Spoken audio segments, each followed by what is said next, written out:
ಕರ್ನಾಟಕದ ಒಬ್ಬ ಶ್ರೇಷ್ಠ ಇತಿಹಾಸಕಾರ ಬಿ ಸೇಕಲಿ ಅವರು ಒಬ್ಬ ವ್ಯಕ್ತಿಯ ಬಗ್ಗೆ ಪ್ರಸ್ತಾವನೆ ಮಾಡ್ತಾರೆ. ಆ ವ್ಯಕ್ತಿ ಯಾರು ಅಂತಂದ್ರೆ ಎಸ್.ಕೆ. ಅಯ್ಯಂಗಾರ್ ಅಂತ. ಎಸ್.ಕೆ. ಅಯ್ಯಂಗಾರ್, ಎಸ್ ಕೃಷ್ಣಸ್ವಾಮಿ ಅಯ್ಯಂಗಾರ್ ಅಂತ. ಹೇಳ್ತೇನೆ.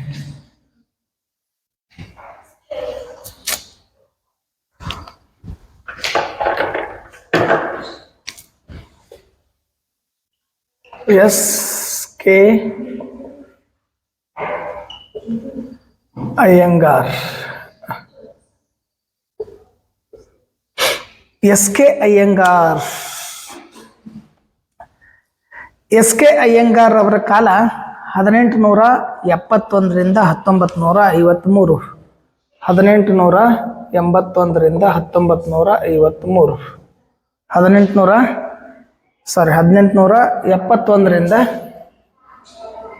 1871ರಿಂದ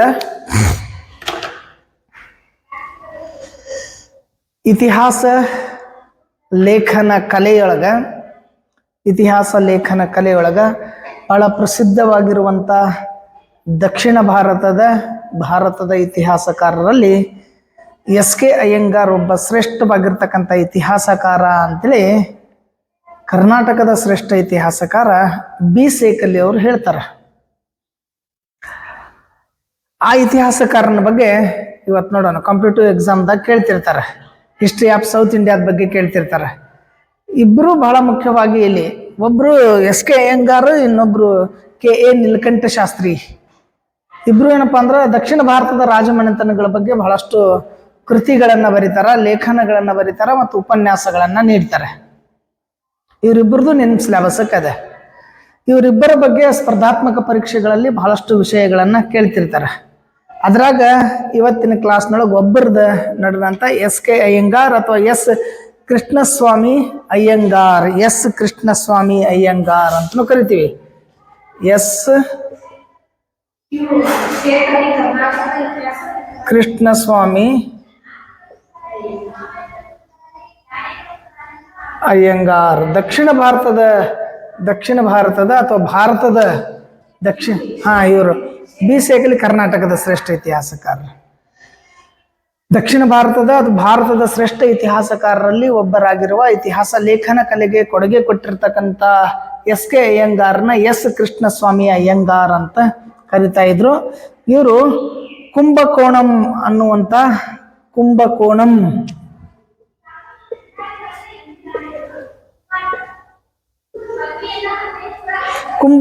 ಅನ್ನುವಂಥ ಒಂದು ಸ್ಥಳದಾಗ ರೈಲ್ವೆ ನಿಲ್ದಾಣದ ದಕ್ಷಿಣಕ್ಕೆ 3 ಕಿಲೋಮೀಟರ್ ದೂರದಲ್ಲಿರ್ತಕ್ಕಂಥ ಸಕೋಟಿ ಅನ್ನುವಂಥ ಗ್ರಾಮದೊಳಗೆ ಹುಡ್ತಾರೆ. ಸಕೋಟಿ ಕುಂಭಕೋಣಂ ಅನ್ನುವಂಥ ರೈಲ್ವೆ ನಿಲ್ದಾಣ ಐತಿ. ಆ ರೈಲ್ವೆ ನಿಲ್ದಾಣದ ದಕ್ಷಿಣಕ್ಕೆ 3 ಕಿಲೋಮೀಟರ್ ದೂರದಲ್ಲಿರ್ತಕ್ಕಂಥ ಒಂದು ಗ್ರಾಮ ಸಕೋಟಿ ಅಂತೇಳಿ. ಆ ಸಕೋಟಿ ಗ್ರಾಮದೊಳಗ ಏಪ್ರಿಲ್ 15, 1871 ಏಪ್ರಿಲ್ 15, 1871 ಏಪ್ರಿಲ್ 15, 1871 ಅಯ್ಯಂಗಾರ್ ಅವರು ಹುಡ್ತಾರೆ. ಇವರ ತಂದೆ ತಾಯಿ ಬಗ್ಗೆ ಬಹಳ ಸ್ಪಷ್ಟವಾಗಿರ್ತಕ್ಕಂಥ ಮಾಹಿತಿಗಳು ಇಲ್ಲ. ಆದ್ರೆ ತಮ್ಮ 11ನೇ ವಯಸ್ಸಿನೊಳಗೆ ಅಯ್ಯಂಗಾರರಿಗೆ 11 ವಯಸ್ಸಾಗಿರ್ತೈತಿ. 11ನೇ ವಯಸ್ಸಿನೊಳಗ ತಮ್ಮ ತಂದೆಯನ್ನ ಕಳ್ಕೊಂತಾರೆ. 11ನೇ ವಯಸ್ಸಿನೊಳಗ ತಮ್ಮ ತಂದೆಯನ್ನ ಕಳ್ಕೊಂತಾರೆ. 11ನೇ ವಯಸ್ಸಿನೊಳಗ ತಮ್ಮ ತಂದೆಯನ್ನ ಕಳ್ಕೊಂಡಾದ್ಮ್ಯಾಗ 11ನೇ ವಯಸ್ಸಿನೊಳಗ ಎಸ್.ಕೆ. ಅಯ್ಯಂಗಾರ್ ತಮ್ಮ ತಂದೆಯನ್ನ ಕಳ್ಕೊಂಡಾದ್ಮೇಲೆ ಕುಟುಂಬದ ಜವಾಬ್ದಾರಿ ಎಲ್ಲ ಅವರ ಸಹೋದರ ಕೈಯೊಳಗೆ ಬರ್ತದೆ. ಯಾರ್ದು? ಅಯ್ಯಂಗಾರ್ ಅವರ ತಂದೆಯ ಸಹೋದರ ಕೈಯೊಳಗೆ ಬರ್ತೈತಿ. ಹೀಗಾಗಿ ಅವರು ಬೆಂಗಳೂರಿಗೆ ಬರಬೇಕಾಗ್ತದೆ. ಕುಟುಂಬದ ಜವಾಬ್ದಾರಿ ಎಲ್ಲ ಸಹೋದರ ಕೈಯೊಳಗೆ ಬಂದ್ಮೇಲೆ ಅವರು ಬೆಂಗಳೂರಿಗೆ ಬರ್ತಾರೆ. ಬೆಂಗಳೂರದಾಗ ಬಂದು ನೆಲೆಸಿದ್ರಿಂದ ಅಯ್ಯಂಗಾರ್ ಅವರು ಬೆಂಗಳೂರಿನಲ್ಲಿ ಇರ್ತಕ್ಕಂಥ ಕಂಟೋನ್ಮೆಂಟ್ ಲೋಯರ್ ಸೆಕೆಂಡರಿ ಶಾಲೆ ಅಂತ, ಕಂಟೋನ್ಮೆಂಟ್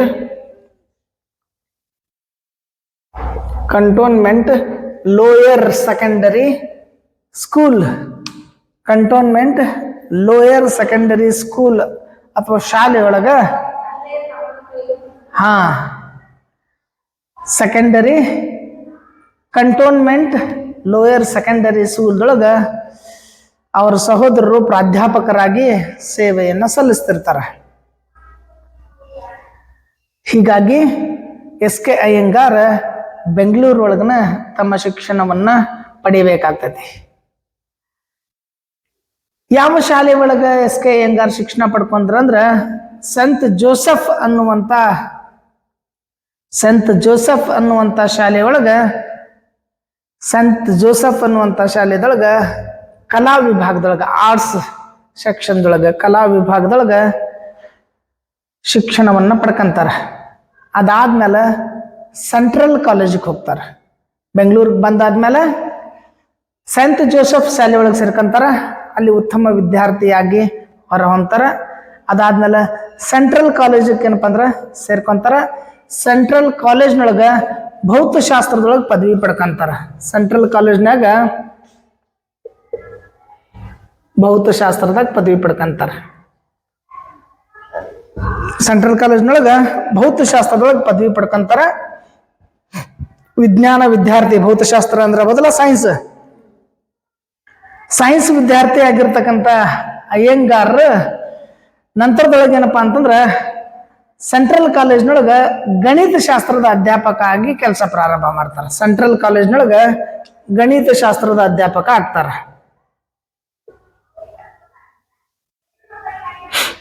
ವಿಜ್ಞಾನದ ವಿದ್ಯಾರ್ಥಿ, ಭೌತಶಾಸ್ತ್ರ ಅಧ್ಯಯನ ಮಾಡಿದ್ರು. ನಂತರ ಸೆಂಟ್ರಲ್ ಕಾಲೇಜ್ನೊಳಗ ಗಣಿತ ಶಾಸ್ತ್ರದ ಅಧ್ಯಾಪಕ ಆಗಿ ವೃತ್ತಿಯನ್ನ ಆರಂಭ ಮಾಡ್ತಾರೆ. ಓದಿದ್ದು ಭೌತಶಾಸ್ತ್ರ, ವೃತ್ತಿ ಪ್ರಾರಂಭ ಮಾಡಿದ್ದು ಗಣಿತ ಶಾಸ್ತ್ರ. ಬಟ್ ಆಸಕ್ತಿ ಇರೋದು ಯಾವುದು ಅಂತಂದ್ರೆ ಇತಿಹಾಸ. ಆಸಕ್ತಿ ಇರೋದು ಇತಿಹಾಸ. ನೋಡ್ರಿ, ಒಬ್ಬ ಸೈನ್ಸ್ ಸ್ಟೂಡೆಂಟ್, ಒಬ್ಬ ಸೈನ್ಸ್ದ ಪ್ರಾಧ್ಯಾಪಕ ಇತಿಹಾಸದ ಬಗ್ಗೆ ಆಸಕ್ತಿ ಇದ್ದಾರೆ. ಇವತ್ತಿಗೂ ಬಹಳಷ್ಟು ಜನ ಹಿಂಗದಾರ. ಬಹಳಷ್ಟು ಜನ ಹೆಂಗದಾರ ಅಂತಂದ್ರ ತಮ್ಮ ಕ್ಷೇತ್ರ ಬಿಟ್ಟು ಬೇರೆ ಕ್ಷೇತ್ರದಲ್ಲಿನೇ ಅತಿ ಹೆಚ್ಚು ಆಸಕ್ತಿ ಇದ್ದಾರೆ. ನಾವು ಓದೋ ಇತಿಹಾಸಕ್ಕ ಮತ್ತು ಸೈನ್ಸ್ದವರು, ಟೆಕ್ನಾಲಜಿದವರು ಅವ್ರು ಓದೋ ಇತಿಹಾಸಕ್ಕೆ ಬಹಳ ವ್ಯತ್ಯಾಸಗಳದಾವ. ನೀವು ನೋಡ್ರಿ, ನೀವು IAS IPS ಈಗ ಸದ್ಯಕ್ಕೆ ಆಗೋರು ಯಾರು ಅದಾರ ಅಂತಂದ್ರೆ medical students, engineering students, science students, ಅವರೆಲ್ಲ ಬಹಳ ಚೆನ್ನಾಗಿ ಇತಿಹಾಸವನ್ನು ಓದ್ಕೊಂಡಿರ್ತಾರೆ, ರೆಫರೆನ್ಸ್ ಬುಕ್ಸ್ಗಳನ್ನು ಓದ್ತಾರೆ. ಹಂಗ ಎಸ್ ಕೆ ಅಯ್ಯಂಗಾರ್ ಅವರಿಗೆ ಓದಿದ್ದು ಭೌತಶಾಸ್ತ್ರ, ವೃತ್ತಿ ಆರಂಭಿಸಿದ್ದು ಗಣಿತಶಾಸ್ತ್ರ, ಆಸಕ್ತಿ ಇರೋದು ಅವರಿಗೆ ಇತಿಹಾಸ ಆಗಿತ್ತು. ಇತಿಹಾಸದೊಳಗ ಬಹಳ ಆಸಕ್ತಿ ಇರೋದ್ರಿಂದ ಏನಪ್ಪಾ ಅಂತಂದ್ರೆ ಚಿಕ್ಕಮಗಳೂರು ಮತ್ತು ಕೋಲಾರದೊಳಗ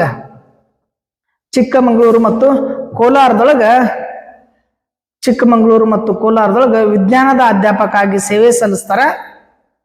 ಚಿಕ್ಕಮಗಳೂರು ಮತ್ತು ಕೋಲಾರದೊಳಗ ವಿಜ್ಞಾನದ ಅಧ್ಯಾಪಕರಾಗಿ ಸೇವೆ ಸಲ್ಲಿಸ್ತಾರ. ಅದ್ರ ಜೊತೆ ಅಲ್ಲಿಯೇ ಇತಿಹಾಸವನ್ನ ಅಧ್ಯಯನ ಮಾಡಕ್ ಪ್ರಾರಂಭ ಮಾಡ್ತಾರ.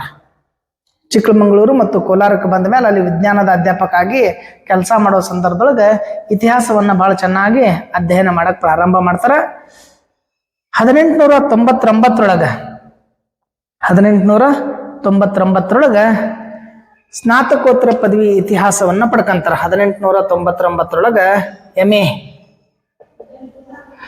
1899 MA ಇತಿಹಾಸವನ್ನ ಪೂರ್ಣಗೊಳಿಸ್ಕೊಂತಾರ. 1899 ನೋಡ್ರಿ, ಭೌತಶಾಸ್ತ್ರದ ಪದವಿ ಪಡ್ಕೊಂಡ ಗಣಿತ ಶಾಸ್ತ್ರದಾಗ ಬೋಧನೆ ಮಾಡಕ್ ಪ್ರಾರಂಭ ಮಾಡಿ, ಅದಾದ್ಮೇಲೆ ವಿಜ್ಞಾನ ವಿಷಯವನ್ನ ಬೋಧನೆ ಮಾಡ್ಕಂತ MA ಪಡ್ಕೊಂಡಿದ್ದು ಹಿಸ್ಟ್ರಿ ಒಳಗೆ. ಹಂಗಂದ್ರ ಮಲ್ಟಿ ಡಿಸಿಪ್ಲಿನರಿ ಸಿಸ್ಟಮ್ ಅಂತಿತ್ತು. ಯಾರು ಬೇಕಾದವರು ಇತಿಹಾಸವನ್ನ ಸ್ನಾತಕೋತ್ತರ ಪದವಿ ಮಾಡಬಹುದು. ಈಗಿಲ್ಲ. ಈಗೇನಾಗ್ತಾರೆ, ನೀವು ಡಿಗ್ರಿ ಒಳಗೆ ಹಿಸ್ಟ್ರಿ ತಗೊಂಡಿದ್ರೆ ಅಷ್ಟೇ ಹಿಸ್ಟ್ರಿ ಓದ್ಬೇಕಂತ. ಮೊದಲು ಹಂಗೆ ಯಾವ ನಿಯಮಗಳು ಇರಲಿಲ್ಲ. ನೀವು BSc ಮಾಡಿ, ನೀವು BCom ಮಾಡಿ, ನೀವು BBA ಮಾಡಿ, ನೀವು BCA ಮಾಡಿ, ಯಾವುದರೇ ಪದವಿ ಮುಗಿಸ್ಕೊಂಡಾದ್ಮೇಲೆ ನೀವು ಸ್ನಾತಕೋತ್ತರ ಪದವಿ ಮಾಡ್ಕೋಬಹುದಿತ್ತು. ಯಾವುದೋ ವಿಷಯದೊಳಗೆ ಮಾಡ್ಕೋಬೇಕಾಗಿತ್ತು, ಆಸಕ್ತಿ ಕ್ಷೇತ್ರ ಅಂತ. ಹಂಗ SK ಅಯ್ಯಂಗಾರರು ವಿಜ್ಞಾನದ ವಿದ್ಯಾರ್ಥಿಯಾಗಿ ಭೌತಶಾಸ್ತ್ರದಲ್ಲಿ ಪದವಿ ಪಡ್ಕೊಂಡು, ಗಣಿತಶಾಸ್ತ್ರದ ಬೋಧನೆ ಮಾಡ್ಕೊಂಡು, ವಿಜ್ಞಾನದ ಬೋಧಕರಾಗಿ ಇತಿಹಾಸದಲ್ಲಿ ಆಸಕ್ತಿ ಹೊಂದ್ಕೊಂಡು 1899 MA ಸ್ನಾತಕೋತ್ತರ ಪದವಿ ಏನೇನಪ್ಪ ಅಂದ್ರೆ ಇತಿಹಾಸ ವಿಷಯದೊಳಗೆ ಪೂರ್ಣಗೊಳಿಸ್ತಾರೆ. ಈಗ ನಿಮಗೂ ಡೆಸರ್ಟೇಷನ್ ಅಂತ ವರ್ಕ್ ಅದಲ್ಲ, ಡೆಸರ್ಟೇಷನ್ ಅಂತ ವರ್ಕ್ ಅದಲ್ಲ, ಹಂಗ ಅವರು ಒಂದು ವಿಷಯದ ಬಗ್ಗೆ ಡೆಸರ್ಟೇಷನ್ ಅನ್ನ ಮಾಡ್ತಾರೆ. The history of Mysore under the Wodeyars. The history of the history of Mysore under the ಒಡೆಯಾರ್ಸ್.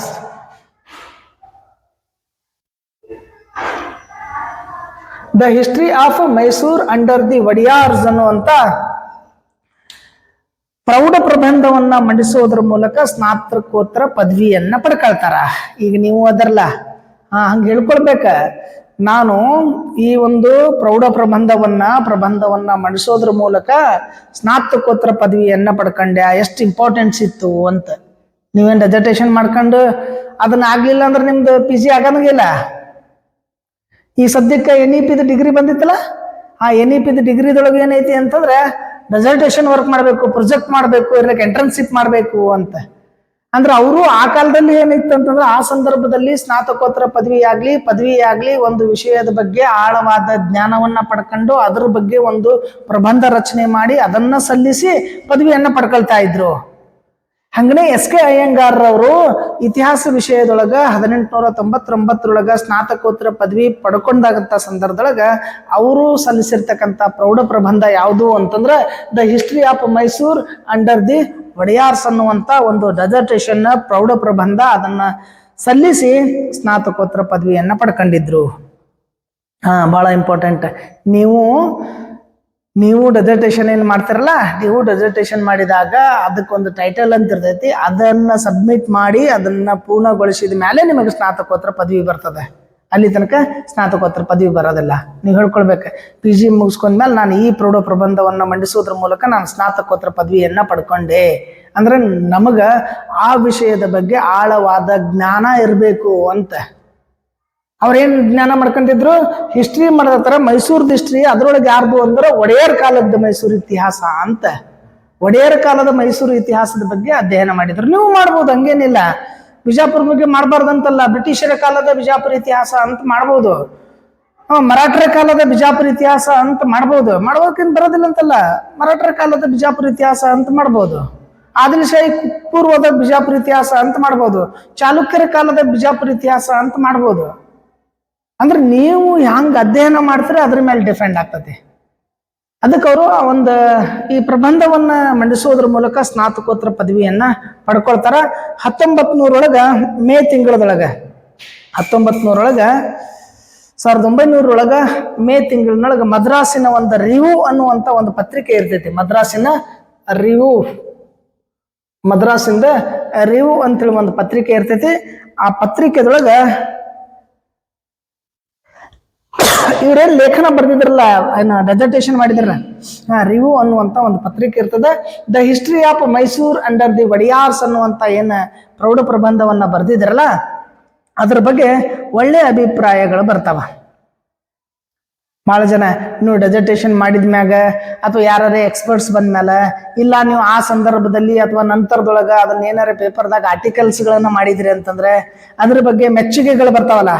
ಹಂಗ ಮದ್ರಾಸಿನ ರಿವ್ಯೂ ಅನ್ನುವಂಥ ಪತ್ರಿಕೆದೊಳಗ ಇವರು ಮಂಡಿಸಿರ್ತಕ್ಕಂತಹ the history of Mysore under the Wodeyars ಅನ್ನುವಂಥ ಪ್ರೌಢ ಪ್ರಬಂಧದ ಬಗ್ಗೆ ಬಹಳ ಮೆಚ್ಚುಗೆಯನ್ನ ಬರ್ತಾವ.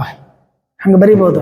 ನೀವು ಯಾವ್ದಾವ್ದೋ ಊರಿಂದ ಇತಿಹಾಸ ಮತ್ತು ಸಂಸ್ಕೃತಿಯನ್ನು ತಗೊಂಡ್ರಿ, ಆ ಊರಿಂದ ಇತಿಹಾಸ ಯಾವ್ದಾರ ಸಂದರ್ಭದೊಳಗ ಜಾತ್ರೆ ಆಗ್ಲಿ, ಉರುಸುಗಳಾಗ್ಲಿ, ಯಾವ್ದಾದ್ರು ಸಂದರ್ಭದೊಳಗ ವ್ಯಕ್ತಿಗಳಾಗ್ಲಿ ಅವರ ಚರಿತ್ರೆಯನ್ನ ನೀವು ಲೇಖನಗಳ ರೂಪದಲ್ಲಿ ಪತ್ರಿಕೆಗಳಲ್ಲಿ ಬರೆದ್ರಿ ಅಂತಂದ್ರೆ, ನೀವು ಡೆಸರ್ಟೇಷನ್ದಾಗ ಬರ್ದಿರ್ತಿರಲ್ಲ, ಯಾರೊಬ್ಬರು ಪೊಲಿಟಿಷಿಯನ್ಸ್ ಬಗ್ಗೆನೋ, ಕವಿಗಳ ಬಗ್ಗೆನೋ, ವಿಜ್ಞಾನಿಗಳ ಬಗ್ಗೆನೋ, ದೇಶಕ್ಕೆ ಪ್ರಾಣ ಕೊಟ್ಟಂತ ಹುತಾತ್ಮಗಳ ಬಗ್ಗೆನೋ ಅವ್ರ ಬಗ್ಗೆ ನೀವು ಬರ್ದಿದ್ರಿ ಅಂತಂದ್ರೆ ಅದನ್ನ ಅವರ ಜನ್ಮದಿನನೋ ಪುಣ್ಯತಿಥಿನೋ ಯಾವುದೋ ಸಂದರ್ಭದಾಗ ಅದನ್ನ ಲೇಖನಗಳನ್ನ ಪತ್ರಿಕೆಗಳು ಪ್ರಿಂಟ್ ಮಾಡಿದ್ರಿ ಅಂದ್ರೆ ಅದನ್ನ ಓದುಗರು ಮೆಚ್ಚುಗೆ ಪಡೆದ್ರು ಅಂತಂದ್ರೆ ಮೆಚ್ಚುಗೆ ವ್ಯಕ್ತಪಡಿಸಿದ್ರು ಅಂದ್ರೆ ನೀವು ಬಹಳ ಬೇಗ ಹೈಲೈಟ್ಸ್ ಆಗ್ತೀರಿ ಅಂತ.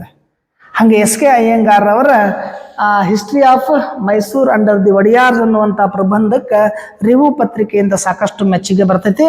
ಆ ನಂತರ ಅವರು ಇತಿಹಾಸದ ಉಪನ್ಯಾಸಕರಾಗಿ ಕೆಲಸವನ್ನ ಪ್ರಾರಂಭ ಮಾಡ್ತಾರೆ. ನೋಡ್ರಿ ಹೆಂಗೈತಿ, ಓದಿದ್ದು ವಿಜ್ಞಾನದ ವಿದ್ಯಾರ್ಥಿ, ಪದವಿ ಪಡ್ಕೊಂಡಿದ್ದು ಭೌತಶಾಸ್ತ್ರ, ಟೀಚ್ ಮಾಡಕ್ ಸ್ಟಾರ್ಟ್ ಮಾಡಿದ್ದು ಗಣಿತ, ನಂತರ ವಿಜ್ಞಾನ, ಅದಾದ್ಮ್ಯಾಗ ಇತಿಹಾಸದ ಸ್ನಾತಕೋತ್ತರ ಪದವಿ ಪಡ್ಕೊಂಡು ಆಮೇಲೆ ಬೋಧನೆ ಮಾಡಕ್ ಪ್ರಾರಂಭ ಮಾಡಿದ್ದು ಇತಿಹಾಸ ಉಪನ್ಯಾಸಕ ಅಂತಾಗಿ. 1889 ಮದ್ರಾಸ್ದೊಳಗ ಶಾಸನಶಾಸ್ತ್ರ ಅಂತ ಒಂದು ವಿಭಾಗ ಇರ್ತೈತಿ. 1889 ಮದ್ರಾಸಿನ ಶಾಸನಶಾಸ್ತ್ರ ಅಂತ ವಿಭಾಗ ಇರ್ತೈತಿ. ಆ ವಿಭಾಗದೊಳಗ ವಿ ವೆಂಕಯ್ಯ ಅಂತಿರ್ತಾರ. ಶಾಸನಶಾಸ್ತ್ರ ವಿಭಾಗದೊಳಗ ವಿ ವೆಂಕಯ್ಯ ಅಂತಿರ್ತಾರ. ವಿ ವೆಂಕಯ್ಯ ಅಂತಿರ್ತಾರೆ. ಇವ್ರ ಜೊತೆ ಇನ್ನೊಬ್ರು ಇರ್ತಾರ, ಹುಲ್ಸಜ್ ಅಂತೇಳಿ. ವಿ ವೆಂಕಯ್ಯ ಮತ್ತು ಹುಲ್ಸಜ್ ಅಂತೇಳಿ ಇಬ್ರು ಇರ್ತಾರೆ ಇಲ್ಲಿ. ಹುಲ್ಸಜ್, ವಿ ವೆಂಕಯ್ಯ ಮತ್ತು ಹುಲ್ಸಜ್ ಅನ್ನುವಂಥವ್ರು ಇಬ್ರು ಮದ್ರಾಸಿನಲ್ಲಿರ್ತಕ್ಕಂಥ ಶಾಸನಶಾಸ್ತ್ರ ಎಫಿಗ್ರಫಿ, ಡಿಪಾರ್ಟ್ಮೆಂಟ್ ಆಫ್ ಎಫಿಗ್ರಫಿ ಅಂತ ಕರಿತೀವಿ ಶಾಸನಶಾಸ್ತ್ರ. ಆ ಶಾಸನಶಾಸ್ತ್ರದ ವಿಭಾಗದೊಳಗೆ ಇವರು ಪ್ರಾಧ್ಯಾಪಕ ಇರ್ತಾರೆ. ಇವರ ಪರಿಚಯ ಎಸ್ ಕೆ ಅಯ್ಯಂಗಾರರಿಗೆ ಆಗ್ತದೆ. ವಿ ವೆಂಕಯ್ಯ ಅವರದು ಮತ್ತು ಹುಲ್ಸೂಜ್ ಅವರ ಪರಿಚಯ ಇವರಿಗೆ ಆಗ್ತೈತಿ. ಯಾವಾಗ ಇವರ ಪರಿಚಯ ಆಗ್ತೈತಲ್ಲ ಆವಾಗ ಅಯ್ಯಂಗಾರ್ ಅವರ ಜೀವನ ಬದಲಾವಣೆಗಳಾಗ್ತಾವ. 1910 ಶ್ರೀ ವೈರ್ ಅನ್ನುವಂಥ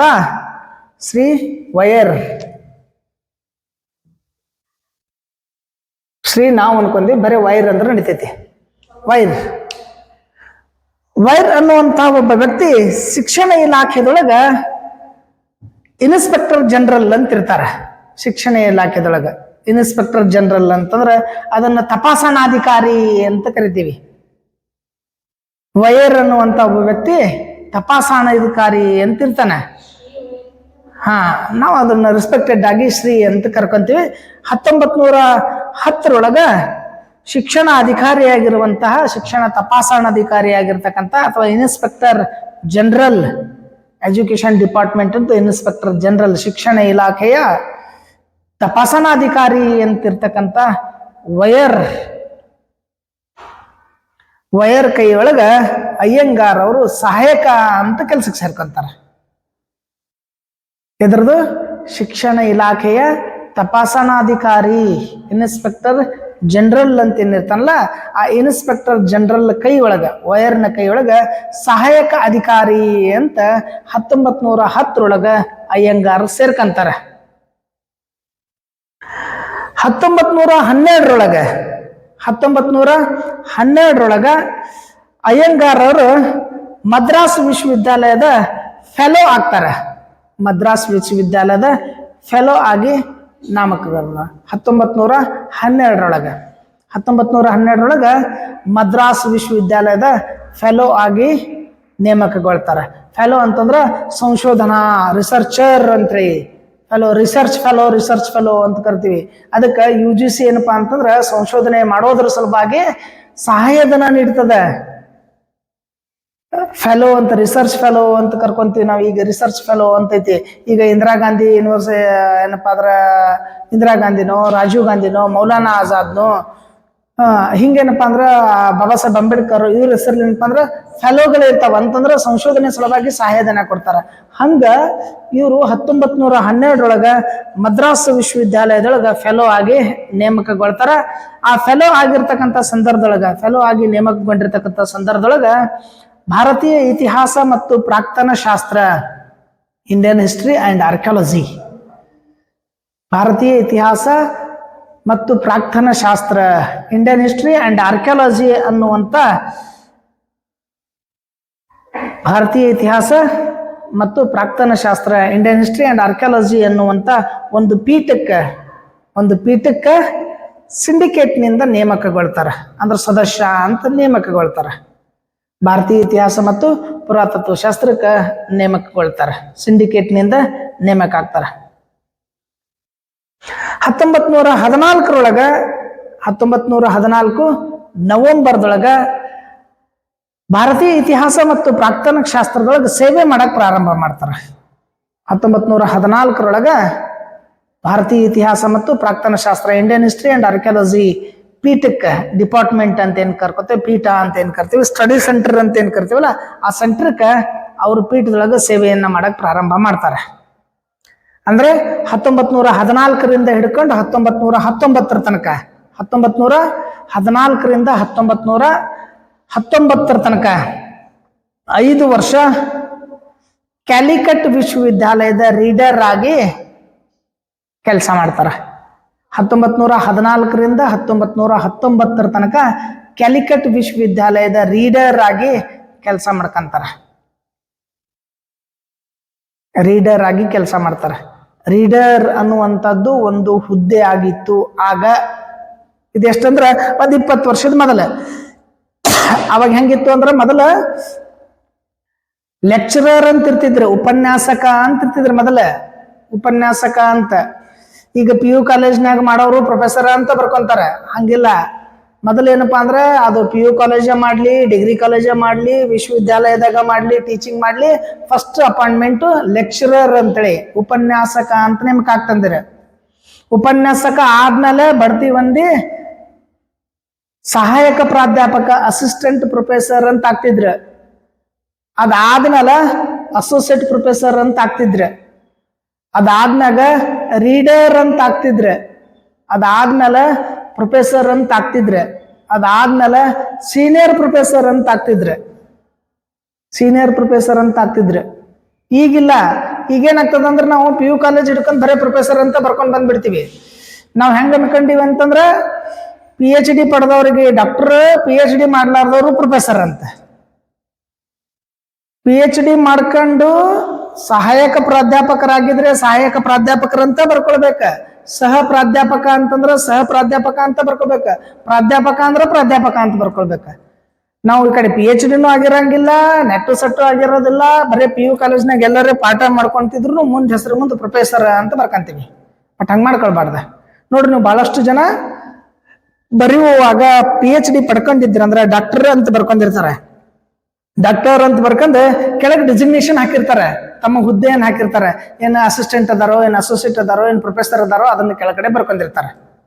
ಇಲ್ಲ ಉಪನ್ಯಾಸಕರಿದ್ರೆ ಉಪನ್ಯಾಸಕರು ಅಂತ ಬರ್ಕೊಂಡಿರ್ತಾರೆ. ಹಂಗೆ ನೀಲಕಂಠ ಶಾಸ್ತ್ರಿ ಅವರು 1914 1919 ತನಕ 5 ವರ್ಷ ಕ್ಯಾಲಿಕಟ್ ವಿಶ್ವವಿದ್ಯಾಲಯದೊಳಗೆ ರೀಡರ್ ಆಗಿ ಕೆಲಸ ಮಾಡಿದ್ರು. ಆಗ ಅವರು ದಕ್ಷಿಣ ಭಾರತ ಇತಿಹಾಸ ಮತ್ತು ಸಂಸ್ಕೃತಿ ಕುರಿತು ಉಪನ್ಯಾಸಗಳನ್ನ ನೀಡಿದ್ರು. South Indian history and culture, ದಕ್ಷಿಣ ಭಾರತದ ಇತಿಹಾಸ ಮತ್ತು ಸಂಸ್ಕೃತಿ ಕುರಿತು ಉಪನ್ಯಾಸಗಳನ್ನ ನೀಡ್ತಾರೆ. ದಕ್ಷಿಣ ಭಾರತದ ಇತಿಹಾಸ ಮತ್ತು ಸಂಸ್ಕೃತಿಯ ಕುರಿತು ಅಂದ್ರೆ south Indian history and culture ಅನ್ನುವಂಥ ಸಬ್ಜೆಕ್ಟ್ ಬಗ್ಗೆ ಲೆಕ್ಚರರ್ಗಳನ್ನ ನೀಡ್ತಾರ, ಉಪನ್ಯಾಸಗಳನ್ನ ನೀಡ್ತಾರ. ಆ ಉಪನ್ಯಾಸಗಳನ್ನೇನ ಕೊಟ್ಟಿರಲ್ಲ, ಆ ಉಪನ್ಯಾಸಗಳೇನಪ್ಪಾ ಅಂತಾರ ನಂತರದೊಳಗ ಪುಸ್ತಕ ರೂಪದೊಳಗ ಪ್ರಕಟ ಆಗ್ತಾವ. ಅದೇ ಉಪನ್ಯಾಸಗಳು ನಂತರ ಪುಸ್ತಕ ರೂಪದೊಳಗೆ ಪ್ರಕಟ ಆಗ್ತಾವ. ಅಂದ್ರೆ 1919 ನಂತರ ಅವ್ರೇನಪ್ಪ ಅಂದ್ರೆ ಮತ್ತೆ ಮದ್ರಾಸ್ ವಿಶ್ವವಿದ್ಯಾಲಯಕ್ಕೆ ಬರ್ತಾರ. 1919 ನಂತರ ಮದ್ರಾಸ್ ವಿಶ್ವವಿದ್ಯಾಲಯಕ್ಕೆ ಬರ್ತಾರ. ಅಲ್ಲಿ ಪ್ರೊಫೆಸರ್ ಆಗಿ ಕೆಲಸ ಮಾಡ್ತಾರ. 1929 ತನಕ ಪ್ರೊಫೆಸರ್ ಆಗಿ ಕೆಲಸ ಮಾಡಿ 1929 ನವೆಂಬರ್ 1ಕ್ಕೆ 1919 ನಂತರ 1919 ನಂತರ ಕ್ಯಾಲಿಕಟ್ದಿಂದ ಮದ್ರಾಸ್ಗೆ ವಾಪಸ್ ಬಂದು ಮದ್ರಾಸ್ದೊಳಗ ಪ್ರಾಧ್ಯಾಪಕರಾಗಿ ಸೇವೆಯನ್ನು ಸಲ್ಲಿಸ್ತಾರ. 1919 1929 ತನಕ ಪ್ರಾಧ್ಯಾಪಕರಾಗಿ ಸೇವೆ ಸಲ್ಲಿಸಿ 1929 ನವೆಂಬರ್ 1ಕ್ಕೆ ಪ್ರಾಧ್ಯಾಪಕ ವೃತ್ತಿಯಿಂದ ನಿವೃತ್ತಿಯನ್ನ ಹೊಂದ್ತಾರೆ. 1929 ನವೆಂಬರ್ 1ಕ್ಕೆ ನಿವೃತ್ತಿಯನ್ನು ಹೊಂದಿರತಕ್ಕಂಥ ಎಸ್.ಕೆ. ಅಯ್ಯಂಗಾರ್ ಅವರು 5 ಕೃತಿಗಳನ್ನು 125ಕ್ಕೂ ಹೆಚ್ಚು ಲೇಖನಗಳನ್ನು ಬರೀತಾರೆ. ಅದರ್ಲಾರ್ದ 5 ಪುಸ್ತಕಗಳನ್ನು ಸಂಪಾದನೆ ಮಾಡ್ತಾರೆ. 5 ಕೃತಿಗಳು, 125 ಲೇಖನಗಳು ಮತ್ತು 5 ಸಂಪಾದನಾ ಕೃತಿಗಳನ್ನು ಮತ್ತು ಸಂಶೋಧನಾ ವಿದ್ಯಾರ್ಥಿಗಳಿಗೆ ಮಾರ್ಗದರ್ಶನವನ್ನು ನೀಡ್ತಾರೆ. 5 ಕೃತಿಗಳು, 125ಕ್ಕೂ ಹೆಚ್ಚು ಲೇಖನಗಳು, 5 ಸಂಪಾದನಾ ಕೃತಿಗಳು ಮತ್ತು ಸಾಕಷ್ಟು ಜನರಿಗೆ ಸಂಶೋಧನಾ ಮಾರ್ಗದರ್ಶಕರು, ಸಂಶೋಧನಾ ಪ್ರಬಂಧಗಳ ಮಾರ್ಗದರ್ಶಕರಾಗಿ. ಸಂಪಾದನಾ ಕೃತಿಗಳಿಗೆ ಏನು ವ್ಯತ್ಯಾಸ ಅಂತಂದ್ರೆ, ಕೃತಿಗಳು ನಿಮ್ದು ಓನ್ ಆಗಿರ್ತಾವ, ಸಂಪಾದನೆ ಅಂತಂದ್ರೆ ಮತ್ತೊಬ್ಬರು ಬರ್ದಿದ್ದಾಗಿರ್ತಾವ. 2 ಮೆಥಡ್ಗಳೇ ಇರ್ತಾವ. ನೀವು ಓನ್ ಆಗಿ ನೀವೇ ಬರೆದ್ರಿ ಅಂತಂದ್ರೆ, ಈಗ ನೀವು ಡೆಸರ್ಟೇಷನ್ ಮಾಡಾಕತ್ತಿರಲ್ಲ, ಅದು ನಿಮ್ದು ಓನ್ ಆಗಿರ್ತಕ್ಕಂಥದ್ದು. ನೀವು ಅದನ್ನೇ ಪುಸ್ತಕ ರೂಪದೊಳಗೆ ಮಾಡಿದ್ರೆ ಅದು ನಿಮ್ಮ ಕೃತಿ ಅಂತ ಆಗ್ತೈತಿ. ಈಗ ಎಲ್ಲರೂ ಕುಡ್ಕೊಂಡು ಏನು ಡೆಸರ್ಟೇಷನ್ ಮಾಡ್ಕೊಂಡಿರಲ್ಲ. ಫಾರ್ ಎಕ್ಸಾಂಪಲ್ಕ್ಕೆ ಬಿಜಾಪುರ ತಾಲೂಕಿಂದ ಎಲ್ಲ ಊರುಗಳದ್ದು ಎಲ್ಲರೂ ಕುಡ್ಕೊಂಡು ಒಬ್ಬೊಬ್ರು ಒಂದೊಂದು ಟಾಪಿಕ್ ತಗೊಂಡು ಮಾಡ್ಕೊಂಡ್ರಿ. ಆ ಎಲ್ಲ ಟಾಪಿಕ್ಗಳ ತಗೊಂಡು ಅದನ್ನೆಲ್ಲ ಕ್ರೋಢೀಕರಿಸಿಕೊಂಡು ನಾನೊಂದು ಪುಸ್ತಕ ಮಾಡಿದ್ನಿ ಅಂದ್ರೆ ನಾನು ಅದರ ಲೇಖಕ ಅಂತ ಆಗೋದಿಲ್ಲ, ನಾನು ಅದನ್ನ ಸಂಪಾದಕ ಅಂತ ಆಗ್ತೇನೆ. ನಾನು ಅದನ್ನ ಸಂಪಾದಿಸಿನಿ ಅಂದ್ರೆ ಸಂಗ್ರಹಿಸಿಕೊಂಡು ನಾನು ಪುಸ್ತಕ ರೂಪದಲ್ಲಿ ತಗೊಂಡು ಬಂದೇನೆ, ಅದಕ್ಕೆ ಸಂಪಾದಕ ಅಂತ ಕರೀತಾರೆ. ಲೇಖಕರಾದಾಗ ನನ್ನ ಓನ್ ಬರಹಗಳು, ನನ್ನದೇ ಆಗಿರ್ತಕ್ಕಂಥ ಸ್ವಂತ ಬರಹಗಳು ಲೇಖಕರದಾಗಿರ್ತಾವ. ಸಂಪಾದಕರದು ಬೇರೆ ಬೇರೆ ಲೇಖಕರು ಬರೆದಿರ್ತಕ್ಕಂತಹ ಬರಹಗಳು ಸಂಪಾದನೆ ಆಗಿರ್ತಾವ. ಮಾರ್ಗದರ್ಶನ ಅಂತಂದ್ರೆ ಬರೆದವರು ಬೇರೆ ಆಗಿರ್ತಾರ, ಅದಕ್ಕೆ ಮಾರ್ಗದರ್ಶನ ಮಾಡಿರ್ತಕ್ಕಂಥವ್ರು ಕೆಲವೊಬ್ಬರು ಇರ್ತಾರೆ. ಹಿಂಗೆ ಎಸ್.ಕೆ. ಅಯ್ಯಂಗಾರ್ ಅವರು 5ಕ್ಕೂ ಹೆಚ್ಚು ಪುಸ್ತಕಗಳು, 5 ಪುಸ್ತಕಗಳು, 125ಕ್ಕೂ ಹೆಚ್ಚು ಲೇಖನಗಳು ಮತ್ತು 5 ಸಂಪಾದನಾ ಕೃತಿಗಳು ಮತ್ತು ಸಾಕಷ್ಟು ಜನ ವಿದ್ಯಾರ್ಥಿಗಳಿಗೆ, ಸಂಶೋಧನಾರ್ಥಿಗಳಿಗೆ ಸಂಶೋಧನಾ ಪ್ರಬಂಧವನ್ನ ರಚನೆ ಮಾಡೋದ್ರೊಳಗೆ ಮಾರ್ಗದರ್ಶನವನ್ನ ನೀಡ್ತಾರೆ. ಇನ್ನು ಮುಖ್ಯವಾಗಿ ನೋಡ್ಬೇಕಾಗಿದ್ದು ಎಸ್.ಕೆ. ಅಯ್ಯಂಗಾರ್ ಅವರು, ಎಸ್. ಕೃಷ್ಣಸ್ವಾಮಿ ಅಯ್ಯಂಗಾರ್ ಅವರ ಕೃತಿಗಳ ಬಗ್ಗೆ ನಾವು ಹೇಳಬೇಕು. ಬಹಳ ಮುಖ್ಯವಾದ ಮೊದಲ ಕೃತಿ ಅವ್ರದ್ದು ಯಾವುದು? The history of Mysore and under the Wadiyars. ಅದೇನದು ಅವ್ರದ್ದು? ಪ್ರೌಢ ಪ್ರಬಂಧ. ಯಾವಾಗ ಮಾಡಿದ್ರು? ಸ್ನಾತಕೋತ್ತರ ಪದವಿ ಇತಿಹಾಸದೊಳಗ ಸ್ನಾತಕೋತ್ತರ ಪದವಿ ಪಡ್ಕೊಳ್ತಕ್ಕಂಥ ಸಂದರ್ಭದೊಳಗ ಪ್ರೌಢ ಪ್ರಬಂಧವನ್ನ ರಚನೆ ಮಾಡಿದ್ರು. ಏನಂದ್ರ the history of Mysore under the Wodeyars ಅನ್ನುವಂತ ಪ್ರಬಂಧವನ್ನ ರಚನೆ ಮಾಡಿದ್ರು. ಆ ಪ್ರಬಂಧನೆ ಅವರ ಮೊದಲ ಪುಸ್ತಕ ಅಂತ ಆಗ್ತತಿ. ಅದೇ ಪ್ರಬಂಧ ಅವರ ಮೊದಲ ಪುಸ್ತಕ ಅಂತ ಆಗ್ತತಿ. ನಾನು ನಿಮಗೆ ಬಹಳ ಸಲ ಹೇಳದಿರ್ತೀನಿ, ಡೆಸರ್ಟೇಷನ್ ಅನ್ನ ಅದೇ ಅವರ ಮೊದಲ ಕೃತಿ. ನಾನು ಭಾಳ ಸರಿ ಹೇಳ್ತಿರ್ತೇನೆ ನಿಮಗೆ, ನೀವು ಡೆಸರ್ಟೇಷನ್ ಅನ್ನ ಹೋಗ್ಲಿ ಹೊರಗೆ, ಮತ್ತು ನೀವರಿಬ್ಬರು ಮಾತಾಡಕತ್ತಾರ, ನಾ ಏನು ಮಾಡಕತ್ತೇನೆ ಇಲ್ಲಿ?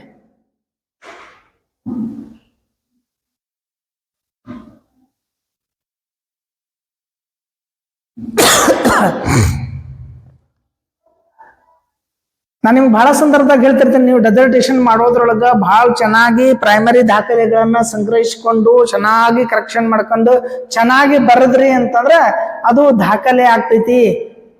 ನಿಮ್ಮ ಊರನವ್ರಾಗ್ಲಿ, ನೀವು ಯಾವ್ದಾರ ಸಂಸ್ಥೆ ಬಗ್ಗೆ ಆಗ್ಲಿ, ವ್ಯಕ್ತಿ ಬಗ್ಗೆ ಆಗ್ಲಿ ಮಾಡುವಂತ ಸಂದರ್ಭದೊಳಗ ಒಂದಿಷ್ಟು ನಂತರದೊಳಗ ಅದಕ್ಕೆ ಒಂದಿಷ್ಟು ಸೇರ್ಪಡೆ ಮಾಡಿ ಕರೆಕ್ಷನ್ ಮಾಡಿ ಅದನ್ನ ಪುಸ್ತಕ ರೂಪದಲ್ಲಿ ತಗೊಂಡ್ ಬರಬಹುದು ಅಂತ ಹೇಳ್ತಿರ್ತೇನಲ್ಲ. ಎಸ್.ಕೆ. ಅಯ್ಯಂಗಾರ್ ಅವರು ತಾವು ಸ್ನಾತಕೋತ್ತರ ಪದವಿ ಸಂದರ್ಭದೊಳಗ ಮಂಡಿಸಿರ್ತಕ್ಕಂಥ ಏನ ಪ್ರೌಢ ಪ್ರಬಂಧ ಇತ್ತಲ್ಲ, ಆ ಪ್ರೌಢ ಪ್ರಬಂಧದ history of Mysore under the Wodeyars ಅಂತಿತ್ತಲ್ಲ, ಅದನ್ನೇ ಅವರ ಮೊದಲ ಕೃತಿ ಅಂತ ಆಗ್ತದೆ. ಅದಾದ್ಮೇಲೆ ಎಸ್.ಕೆ. ಅಯ್ಯಂಗಾರ್ ಅವರು ಮತ್ತೊಂದು ಕೃತಿಯನ್ನ ಬರೀತಾರ 1918ರೊಳಗೆ ಮತ್ತೊಂದು ಕೃತಿ ಪ್ರಕಟ ಆಗ್ತದೆ. The beginning of south Indian history, the beginning of South Indian history. The beginning of the beginning of south Indian history ಅನ್ನುವಂಥ ಕೃತಿಯನ್ನ 1918 ಪ್ರಕಟ ಮಾಡ್ತಾರೆ. ಇದು ದಕ್ಷಿಣ ಭಾರತದ ಇತಿಹಾಸವನ್ನ ತಿಳಿಸ್ತಕ್ಕಂಥ ಕೃತಿ. ಕಾಂಪಿಟೇಟಿವ್ ಎಕ್ಸಾಮ್ದಾಗ ಕೇಳ್ತಾರೆ. ಇತ್ತೀಚಿನ ಪ್ರಶ್ನೆಗಳು ಹೆಂಗಿರ್ತಾವ ಅಂತಂದ್ರ ಎಸ್ ಕೆ ಅಯ್ಯಂಗಾರ್ ಅಂತ ಹೆಸರು ಕೊಡ್ತಾರ, ಕೃತಿಗಳನ್ನು ಕೊಟ್ಟಿರ್ತಾರ. ಆ ಕೃತಿಗಳನ್ನ ಕಾಲಾನುಕ್ರಮಣಿಕೆಯಲ್ಲಿ ಜೋಡಿಸ್ರಿ ಅಂತ, ಕಾಲಾನುಕ್ರಮಣಿಕೆಯಲ್ಲಿ ಜೋಡಿಸ್ರಿ ಅಂತ ಕೊಡ್ತಾರೆ. ಅದಕ್ಕೆ ಇದು 1918 ಪ್ರಕಟ ಆಗ್ತದೆ. ಇದನ್ನ ನೆನ್ಪಿಟ್ಕೊಳ್ಬೇಕು, ಯಾವ ವರ್ಷದೊಳಗೆ ಯಾವ ಕೃತಿ ಪ್ರಕಟ ಆಯ್ತು ಅಂತ. ನೀವು ಡೆಸರ್ಟೇಷನ್ ವರ್ಕ್ ಬರುವಾಗ, ಡೆಸರ್ಟೇಷನ್ ಮಾಡುವಾಗ, ಸಂಶೋಧನೆ ಮಾಡುವಂತ ಸಂದರ್ಭದೊಳಗ ಆಕಾರ ಗ್ರಂಥಗಳು, ಗ್ರಂಥ ಋಣ ಅಂತ ಬರೆದಿರ್ತಿರಲ್ಲ, ಆ ಗ್ರಂಥ ಋಣ ಅಂತ ಬರೆಯುವಂತ ಸಂದರ್ಭದೊಳಗ ಕೃತಿ ಯಾವುದು, ಲೇಖಕರು ಯಾರು, ಪ್ರಕಾಶಕರು ಯಾರು, ಪ್ರಕಾಶನಗೊಂಡ ವರ್ಷ ಮತ್ತು ಅದು ಎಷ್ಟನೇ ಮುದ್ರಣ, ಎಷ್ಟನೇ ಸಂಪುಟ ಅಂತ ಬರೆದಿರ್ತಿರಲ್ಲ. ಯಾಕೆ ಬರಿಬೇಕು ಅಂತಂದ್ರೆ ಅದು ಸ್ಪಷ್ಟವಾದ ಮಾಹಿತಿಯನ್ನ ಕೊಡ್ತೈತಿ ಅಂತ. ಅದಕ್ಕೆ ಕ್ರೊನಾಲಜಿಕಲ್ ಆಗಿ ನಮಗೆ ಗೊತ್ತಿರಬೇಕು. ಅದಕ್ಕೆ 1918 the beginning of south Indian history ಅನ್ನುವಂಥ ಕೃತಿಯನ್ನ ಎಸ್ ಕೆ ಅಯ್ಯಂಗಾರ್ ಅವರು ಬರೀತಾರೆ, ಪ್ರಕಟ ಮಾಡ್ತಾರೆ. ಇದಾದ್ಮೇಲೆ 1941 Ancient India and South Indian History and Culture.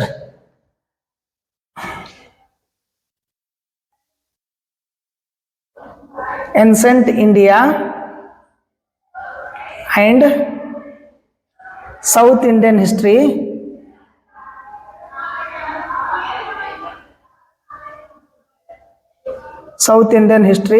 and Culture.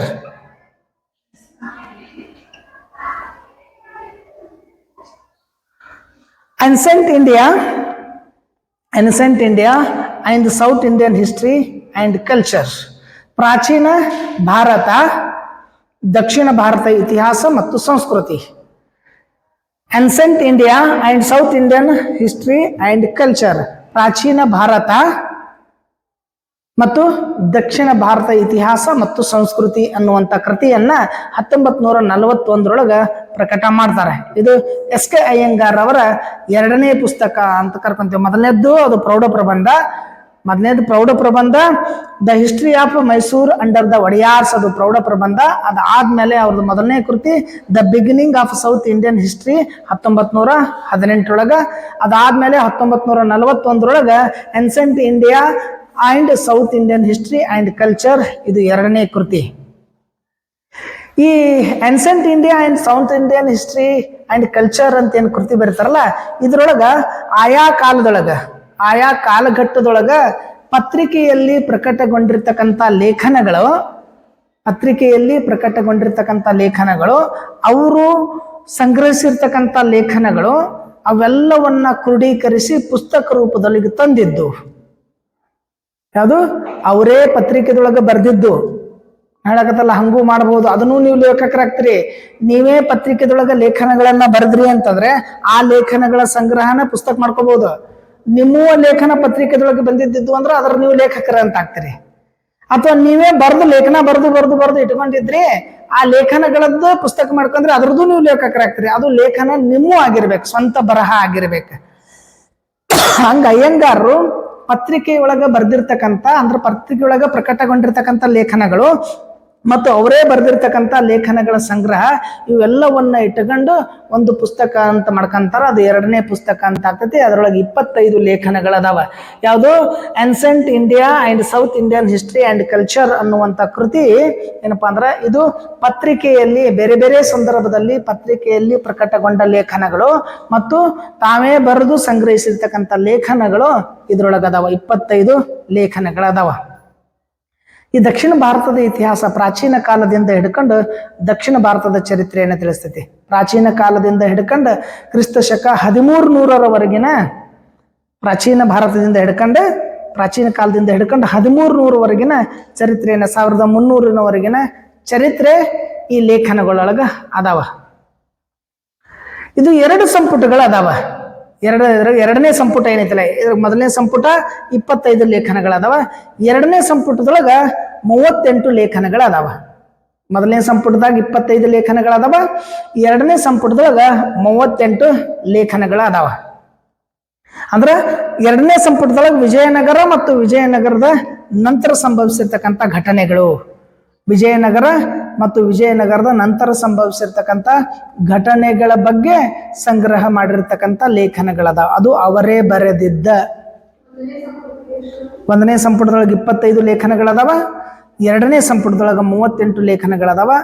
1ನೇ ಸಂಪುಟದಾಗಿರೋದೇನಪ್ಪಾ ಅಂತಂದ್ರೆ ಪತ್ರಿಕೆಯಲ್ಲಿ ಪ್ರಕಟಗೊಂಡು ತಾವೇ ಬರೆದಿರ್ತಕ್ಕಂಥ ಲೇಖನಗಳು ಆರಂಭದಿಂದ ಹಿಡ್ಕೊಂಡು 1300ವರೆಗಿನ.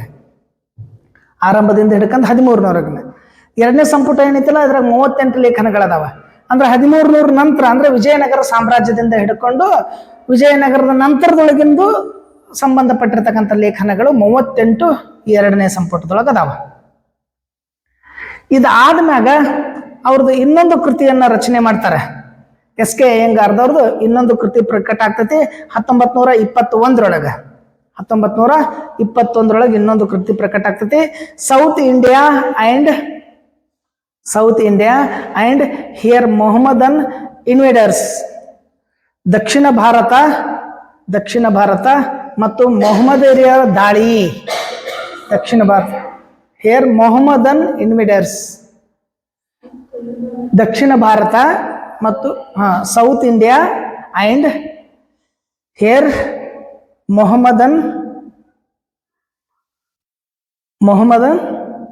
ಇನ್ವೇಡರ್ಸ್. ದಕ್ಷಿಣ ಭಾರತ ಮತ್ತು ಮೊಹಮ್ಮದಿಯರ ದಾಳಿಗಳು.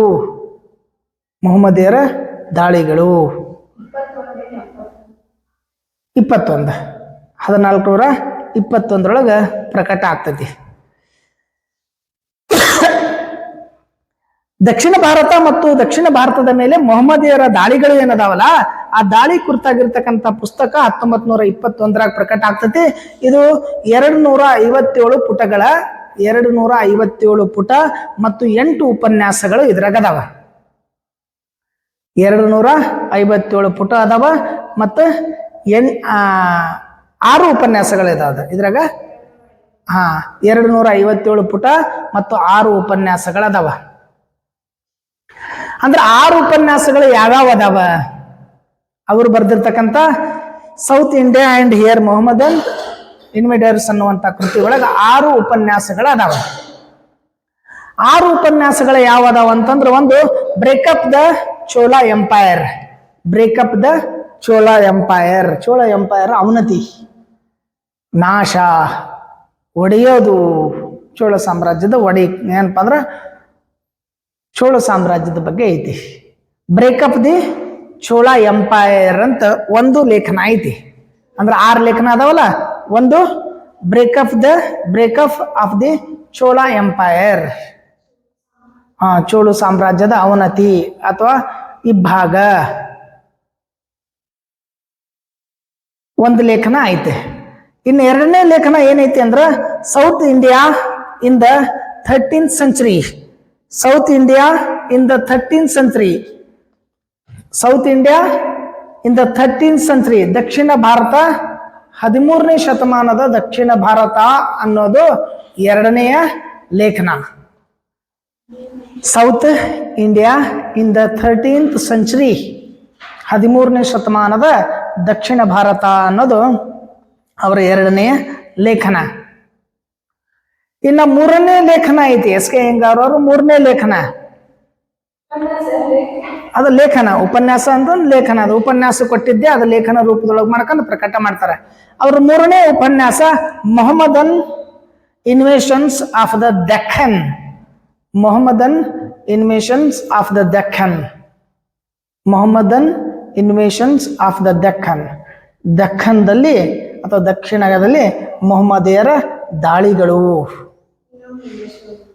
Mohammedan invasions of the Deccan. Mohammedan invasions of the Deccan. ದಕ್ಷಿಣದ ಮೇಲೆ ಮೊಹಮ್ಮದಿಯರ ದಾಳಿಗಳು. ಇದು 3ನೇಯ ಉಪನ್ಯಾಸ. ಇನ್ನು 4ನೇ ಉಪನ್ಯಾಸ ಇವ್ರದ್ದು. 4ನೇ ಉಪನ್ಯಾಸ invasions of south India under the Khiljis. Invasions south India under the Khilji. Khilji ಕಾಲದಲ್ಲಿ ದಕ್ಷಿಣ ಭಾರತದ ಮೇಲೆ ದಾಳಿ. ಖಿಲ್ಜಿ ಕಾಲದಲ್ಲಿ ದಕ್ಷಿಣ ಭಾರತದ ಮೇಲೆ ದಾಳಿ. ಇದು ಇವ್ರದ್ದು 4ನೆಯ ಉಪನ್ಯಾಸ. 5ನೇ ಉಪನ್ಯಾಸ ಇರೋದು the Tughlaq invasions. The Tughlaq invasions, ತುಗ್ಲಕ್ನ ದಾಳಿ, ತುಗ್ಲಕ್ನ ದಾಳಿಗಳು. ಇದು 5ನೇ ಉಪನ್ಯಾಸ. 6ನೇ ಉಪನ್ಯಾಸ ಮೊಹಮ್ಮದನ್ ಕಿಂಗ್ಡಮ್ಸ್.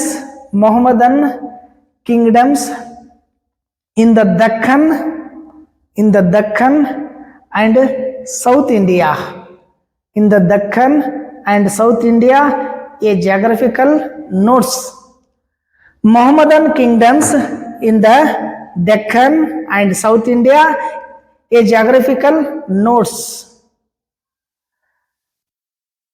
ದಕ್ಷಿಣ ಮತ್ತು ದಕ್ಷಿಣ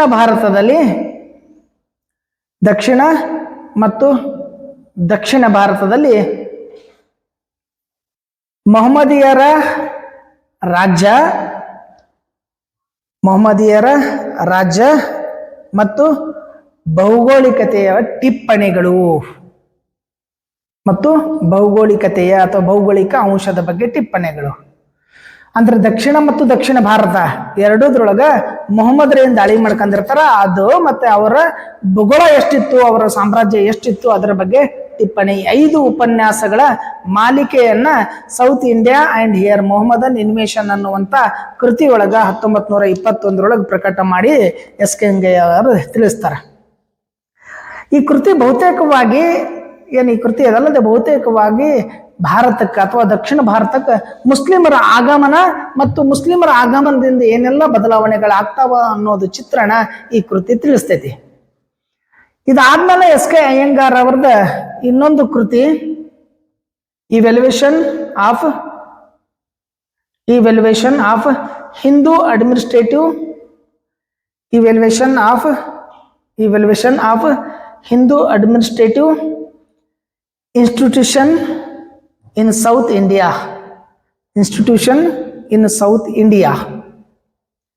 Evaluation of Hindu administrative institution in South India.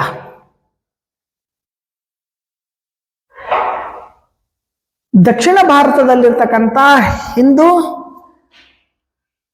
ಆಡಳಿತ ಸಂಘಟನೆಗಳ, ಆಡಳಿತ ಇಲಾಖೆಗಳ ಆಡಳಿತದ ಮೌಲ್ಯಮಾಪನ ಅಂತ 1931 ಪ್ರಕಟ ಮಾಡ್ತಾರ. 1931 evaluation of Hindu administrative institution in south India. ಆಡಳಿತ ಇಲಾಖೆಗಳು, ದಕ್ಷಿಣ ಭಾರತದಲ್ಲಿ ಹಿಂದೂ ಆಡಳಿತ ಇಲಾಖೆಗಳ ಮೌಲ್ಯಮಾಪನ ಅನ್ನುವಂತ ಒಂದು ಕೃತಿಯನ್ನ 1931 ಪ್ರಕಟ ಮಾಡ್ತಾರೆ. ಈ 1931 ಪ್ರಕಟ ಮಾಡಿರ್ತಕ್ಕಂಥ ಕೃತಿ ಮೈಸೂರು ವಿಶ್ವವಿದ್ಯಾಲಯದೊಳಗ ಎಸ್ ಕೆ ಅಯ್ಯಂಗಾರ್ ಅವರು 1929-30 ಸಂದರ್ಭದೊಳಗ 1929-30 ಸಂದರ್ಭದೊಳಗ ಮೈಸೂರು ವಿಶ್ವವಿದ್ಯಾಲಯದಲ್ಲಿರ್ತಕ್ಕಂಥ ವಿಲಿಯಂ ಮೇ ಅಂದ್ರೂ ನಡೀತೈತಿ, ಮೇಯ ಅಥವಾ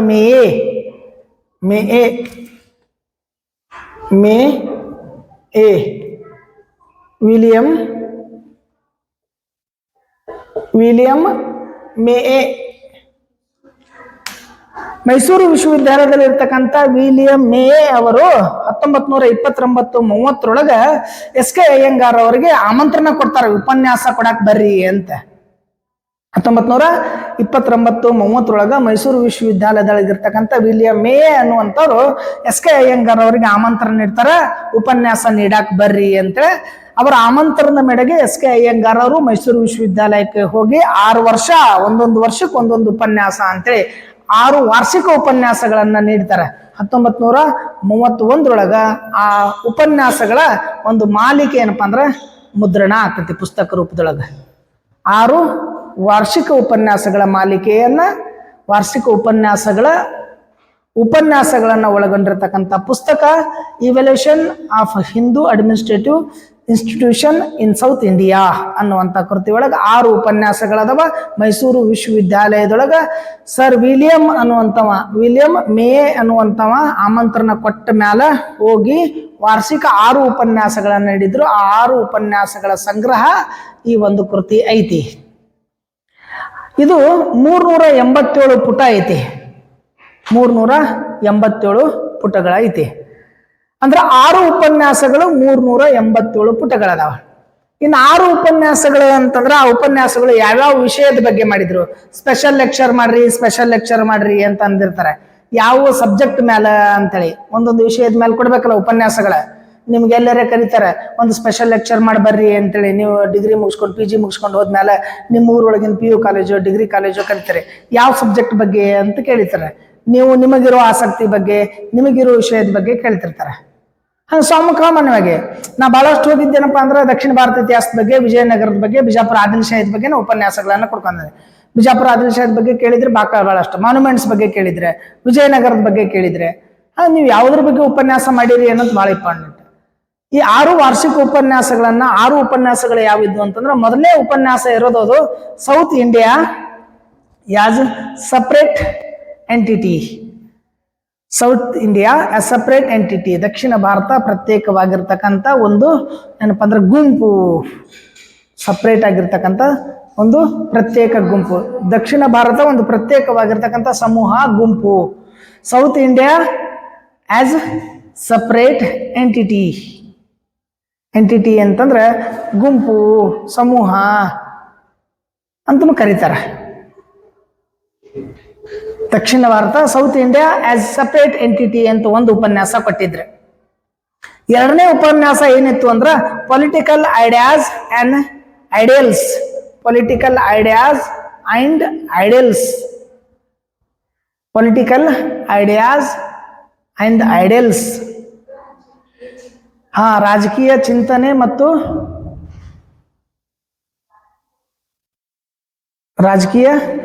ಮತ್ತು ಐಡಿಯಲ್ಸ್ ಅಂದ್ರೆ ವಿಚಾರಗಳು. ಪೊಲಿಟಿಕಲ್ ಐಡಿಯಾಸ್ ಅಂಡ್ ಐಡಿಯಲ್ಸ್ ಅನ್ನುವಂಥ ಒಂದು ವಿಷಯದ ಬಗ್ಗೆ ಏನಪ್ಪ ಅಂದ್ರೆ ಉಪನ್ಯಾಸವನ್ನ ನೀಡ್ತಾರೆ. ಇನ್ನು 3ನೇ ಉಪನ್ಯಾಸ administration in the age of the Pallavas. Administration in the age of Pallavas. Administration in the age of Pallavas. Administration of the age of Pallavas. ಪಲ್ಲವರ ಕಾಲದ ಚಿಂತಕರು ಅಲ್ಲ, ಐಡಿಯಲ್ಸ್ ಅಂತಂದ್ರೆ ವಿಚಾರಗಳು ಅಂತ. ಚಿಂತನೆಗಳು ಮತ್ತು ವಿಚಾರಗಳು ಅದು ವಿಭಿನ್ನತೆಗಳಾಗ್ತವೆ. 3ನೇ ಉಪನ್ಯಾಸ ಕೊಟ್ಟಿದ್ದು administration in the age of the Pallavas ಅಂತ. ಪಲ್ಲವರ ಕಾಲದ ಆಡಳಿತ ಅಂತ 3ನೇ ಉಪನ್ಯಾಸವನ್ನ ಕೊಡ್ತಾರೆ. 4ನೇ ಉಪನ್ಯಾಸ ಕೊಟ್ಟ ವಿಷಯ administration under the great Pallavas. Administration under the great Pallavas ಅಂತೇಳಿ 4ನೇ ಉಪನ್ಯಾಸವನ್ನ ಕೊಡ್ತಾರೆ. 5ನೇ ಉಪನ್ಯಾಸ ಕೊಟ್ಟಿದ್ದು rural administration under the Chola empire. Rural administration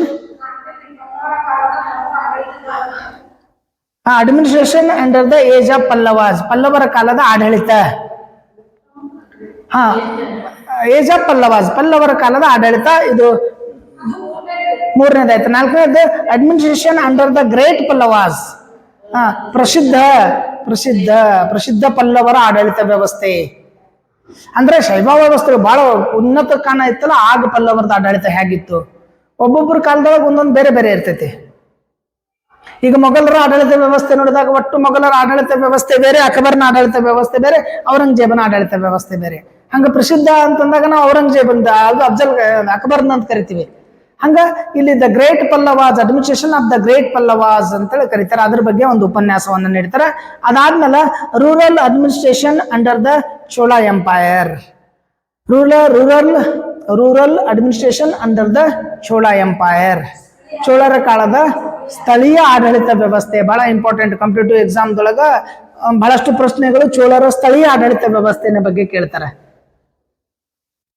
rural administration under the Chola empire ಅಂತೇಳಿ 5ನೇ ಉಪನ್ಯಾಸವನ್ನ ಕೊಡ್ತಾರ. 6ನೇ ಉಪನ್ಯಾಸದಿಂದ administration of the Chola empire, administration of the Chola empire, ಚೋಳರ ಕಾಲದ ಆಡಳಿತ ವ್ಯವಸ್ಥೆ ಅಥವಾ ಆಡಳಿತ, ಚೋಳರ ಕಾಲದ ಆಡಳಿತ. ಒಂದು ರೂರಲ್ ಅಡ್ಮಿನಿಸ್ಟ್ರೇಷನ್, ಇನ್ನೊಂದು ಅಡ್ಮಿನಿಸ್ಟ್ರೇಷನ್. ಈಗ 6 ಉಪನ್ಯಾಸಗಳು ಎಸ್ ಕೆ ಅಯ್ಯಂಗಾರ್ ಅವರು ಮೈಸೂರು ವಿಶ್ವವಿದ್ಯಾಲಯದೊಳಗ 1929-30 ವಿಲಿಯಂ ಮೇಯೆ ಅವರ ಆಮಂತ್ರಣದ ಮೇರೆಗೆ ನೀಡ್ತಾರ. 6 ಉಪನ್ಯಾಸಗಳ ಸಂಗ್ರಹ 1931 ಪ್ರಕಟ ಆಗ್ತೈತಿ. ಅದನ್ನ ಪುಸ್ತಕ ರೂಪದೊಳಗೆ ತಗೊಂಡ್ ಬರ್ತಾರೆ. ಇದಾದ್ಮೇಲೆ ಎಸ್ ಕೆ ಅಯ್ಯಂಗಾರ್ ಅವರದ್ದು ಇನ್ನೊಂದು ಕೃತಿ 1923 ಪ್ರಕಟ ಆಗ್ತೈತಿ. ಇನ್ನೊಂದು ಕೃತಿ 1923 ಪ್ರಕಟ ಆಗ್ತೈತಿ. ಆ ಕೃತಿ ಹೆಸರು some contribution of south India to Indian culture. Some contribution of South India to Indian culture. Some contribution of South India to Indian culture. ಭಾರತೀಯ ಸಂಸ್ಕೃತಿಗೆ ದಕ್ಷಿಣ ಭಾರತದ ಕೆಲವು ಕೊಡುಗೆಗಳು ಅಂತ. ಭಾರತದ ಸಂಸ್ಕೃತಿಗೆ ಅಥವಾ ಭಾರತೀಯ ಸಂಸ್ಕೃತಿಗೆ ದಕ್ಷಿಣ ಭಾರತದ ಕೆಲವು ಕೊಡುಗೆಗಳು. Some contribution of south India in the Indian culture ಅಂತ. ಭಾರತದ ಸಂಸ್ಕೃತಿಗೆ ದಕ್ಷಿಣ ಭಾರತದ ಕೆಲವು ಕೊಡುಗೆಗಳು ಅನ್ನುವಂತ ಕೃತಿಯನ್ನ 1923 ಪ್ರಕಟ ಆಗ್ತೈತಿ. 1919 ಕ್ಯಾಲಿಕಟ್ ವಿಶ್ವವಿದ್ಯಾಲಯದಾಗ ರೀಡರ್ ಅಂತ ಹೋಗಿರ್ತಾರಲ್ಲ, 1919 ಕ್ಯಾಲಿಕಟ್ ವಿಶ್ವವಿದ್ಯಾಲಯ ರೀಡರ್ ಅಂತ ಹೋಗಿರ್ತಾರ. ಆ ರೀಡರ್ ಅಂತ ಹೋಗಿರ್ತಕ್ಕಂಥ ಸಂದರ್ಭದೊಳಗ ಅಲ್ಲಿ ಉಪನ್ಯಾಸಗಳನ್ನ ನೀಡಿರ್ತಾರ. ಆ ಉಪನ್ಯಾಸಗಳ ಮಾಲಿಕೆ ಇದು. 1919 ಕ್ಯಾಲಿಕಟ್ ವಿಶ್ವವಿದ್ಯಾಲಯಕ್ಕೆ ರೀಡರ್ ಅಂತ ಹೋಗಿರ್ತಾರ. ಆ ಸಂದರ್ಭದೊಳಗೆ ಉಪನ್ಯಾಸಗಳನ್ನ ನೀಡ್ತಾರ. ಆ ಉಪನ್ಯಾಸಗಳ ಸಂಗ್ರಹ 1923 ಪ್ರಕಟ ಆಗ್ತೈತಿ. ಇದ್ರೊಳಗ 429 ಪುಟ ಮತ್ತು 19 ಅಧ್ಯಾಯಗಳದಾವ. 429 ಪುಟ ಮತ್ತು 19 ಅಧ್ಯಾಯಗಳದಾವ. ಹಂಗಂದ್ರೆ ಬಹುತೇಕವಾಗಿ ಬಹಳಷ್ಟು ಉಪನ್ಯಾಸಗಳು ಇದ್ರೊಳಗದಾವ ಅಂತ. ಹಾಗಾದ್ರೆ ಒಟ್ಟು 19 ಅಧ್ಯಾಯಗಳು ಏನೇನ್ ಅದಾವ ಅಂತ ಹೇಳ್ಕೊಂತ ಹೋಗೋಕ್ಕಿಂತ ಮುಖ್ಯವಾಗಿ ಈ ಕೃತಿ ಒಳಗೆ ಏನೈತಿ ಅಂತಂದ್ರೆ ದಕ್ಷಿಣ ಭಾರತದ ಇತಿಹಾಸ ಆರಂಭ ಆಗ್ತೈತಲ್ಲ ಅದ್ರ ಬಗ್ಗೆ ಐತಿ. ಸೌತ್ ಇಂಡಿಯನ್ ಹಿಸ್ಟ್ರಿ ಯಾವುದು 19 ಅಧ್ಯಾಯಗಳದಾವ. 19 ಅಧ್ಯಾಯಗಳದಾವ. 429 ಪುಟಗಳದ್ದ. ಕ್ಯಾಲಿಕಟ್ ವಿಶ್ವವಿದ್ಯಾಲಯಕ್ಕೆ ಹೋಗಿರ್ತಕ್ಕಂಥ ಸಂದರ್ಭದಾಗ ರೀಡರ್ ಅಂತೇನು ಹೋಗಿರ್ತಾರಲ್ಲ ಆಗ ನೀಡಿರ್ತಕ್ಕಂಥ ಉಪನ್ಯಾಸಗಳು. ಮುಖ್ಯವಾಗಿ ಇದ್ರಾಗ ಏನೈತಿ ಅಂದ್ರೆ ದಕ್ಷಿಣ ಭಾರತ ಇತಿಹಾಸದ ಆರಂಭ ಐತಿ. ದಕ್ಷಿಣ ಭಾರತ ಇತಿಹಾಸ ಹೆಂಗ ಆರಂಭ ಆಗ್ತೈತಿ, ಎಲ್ಲಿದಿಂದ ಆರಂಭ ಆಗ್ತೈತಿ ಅದ್ರ ಬಗ್ಗೆ ಐತಿ. ತಮಿಳ್ನಾಡಿನ ಬಗ್ಗೆ ಐತಿ. ತಮಿಳ್ನಾಡು, ಆ ತಮಿಳ್ನಾಡಿನಲ್ಲಿರ್ತಕ್ಕಂಥ ಬ್ರಾಹ್ಮಣ ಧರ್ಮದ ಬಗ್ಗೆ ಐತಿ. ತಮಿಳ್ನಾಡಿನಲ್ಲಿರ್ತಕ್ಕಂಥ ಬ್ರಾಹ್ಮಣ ಧರ್ಮದ ಬಗ್ಗೆ ಐತಿ. ಸಿಲೋನಿನ ಜೊತೆ ದಕ್ಷಿಣ ಭಾರತ ಏನ್ ಸಂಪರ್ಕ ಇತ್ತು ಅನ್ನೋದ್ರ ಬಗ್ಗೆ ಐತಿ. ತಮಿಳ್ನಾಡಿನ ಬ್ರಾಹ್ಮಣರ ಬಗ್ಗೆ ಐತಿ. ಸಿಲೋನಿನ ಜೊತೆ ಇರುವಂತ ಸಂಬಂಧದ ಬಗ್ಗೆ ಮಾಹಿತಿ ಐತಿ. ಸಿಲೋನಿನ ಬಗ್ಗೆ ಮಾಹಿತಿ ಐತಿ. ದಕ್ಷಿಣ ಭಾರತದಲ್ಲಿರ್ತಕ್ಕಂಥ ಹಿಂದೂ ಧರ್ಮಗಳ ಬಗ್ಗೆ ಮಾಹಿತಿ ಐತಿ. ದಕ್ಷಿಣ ಭಾರತದಲ್ಲಿರ್ತಕ್ಕಂಥ ಹಿಂದೂ ಧರ್ಮಗಳ ಬಗ್ಗೆ ಮಾಹಿತಿ ಐತಿ. ಭಕ್ತಿ ಪಂಥದ ಬಗ್ಗೆ ಮಾಹಿತಿ ಐತಿ. ಹಿಂದೂ ಧರ್ಮದ ಬಗ್ಗೆ ಮಾಹಿತಿ ಐತಿ. ಭಕ್ತಿ ಪಂಥದ ಬಗ್ಗೆ ಮಾಹಿತಿ ಐತಿ. ಕುರ್ರಳಂ ಕುರ್ರಳಂ ಕುರ್ರಳಂ ಕುರ್ರಳಂ ಅನ್ನುವಂಥ ವಿಷಯದ ಬಗ್ಗೆ ಮಾಹಿತಿ ಐತಿ. ಪ್ರದೇಶದ ಬಗ್ಗೆ ಮಾಹಿತಿ ಐತಿ. ಹಾ,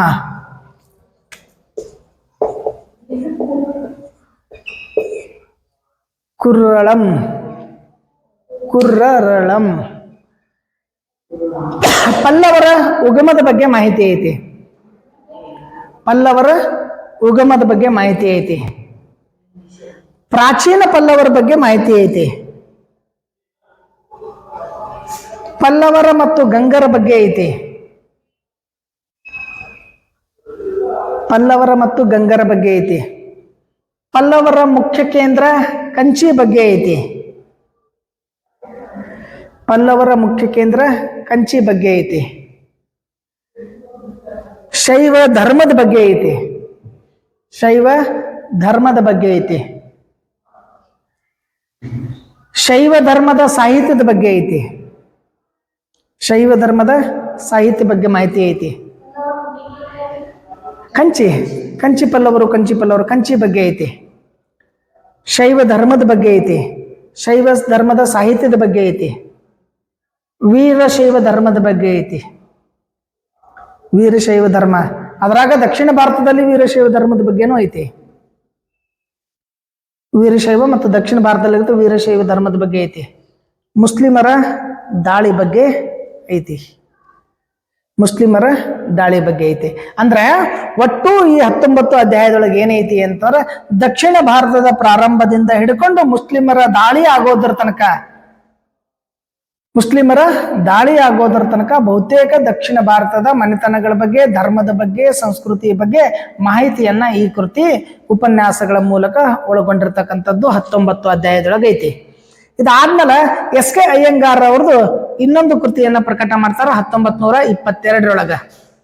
1922ರೊಳಗೆ ಇನ್ನೊಂದು ಕೃತಿ ಪ್ರಕಟ ಮಾಡ್ತಾರ.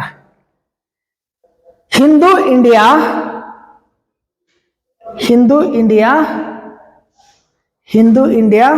From original source. Hindu India from original sources 1921ರೊಳಗ. Hindu India from original sources. Source ಅಂದ್ರೂ ನಡಿತೈತಿ, ಸೋರ್ಸಸ್ ಅಂದ್ರೂ ನಡಿತೈತಿ. 1920ರೊಳಗ Hindu India from original source. 1922ರೊಳಗ a short history of Hindu India. 22ರಾಗ 1922ರೊಳಗ a short history of Hindu India. ಅಂದ್ರೆ 1921ರೊಳಗ ಹಿಂದೂ ಭಾರತದ ಕೆಲವು ಪ್ರಮುಖವಾಗಿರ್ತಕ್ಕಂಥ ಅಥವಾ ಮುಖ್ಯವಾದ ಏನಪ್ಪಾ ಅಂದ್ರೆ ಮೂಲ ಆಧಾರಗಳು, ಒರಿಜಿನಲ್ ಸೋರ್ಸಸ್, ಮೂಲ ಆಧಾರಗಳು ಅಂತ 1921ರೊಳಗ. 1922ರೊಳಗ ಸಂಕ್ಷಿಪ್ತವಾಗಿರ್ತಕ್ಕಂಥ ಹಿಂದೂ ಭಾರತದ ಇತಿಹಾಸ ಅಂತೇಳಿ 1922ರೊಳಗ ಪ್ರಕಟ ಮಾಡ್ತಾರೆ. ಇದು ಭವಿಷ್ಯತ್ಮಕವಾಗಿ ಏನಪ್ಪಾ ಅಂತಂದ್ರೆ ವಿಮರ್ಶಾತ್ಮಕವಾಗಿರ್ತಕ್ಕಂತಹ ಸಿದ್ಧಾಂತಗಳನ್ನ ಒಳಗೊಂಡಿರ್ತಕ್ಕಂಥ ಬರಹ ಅಂತ ಕರಿತೀವಿ. A short history of Hindu India.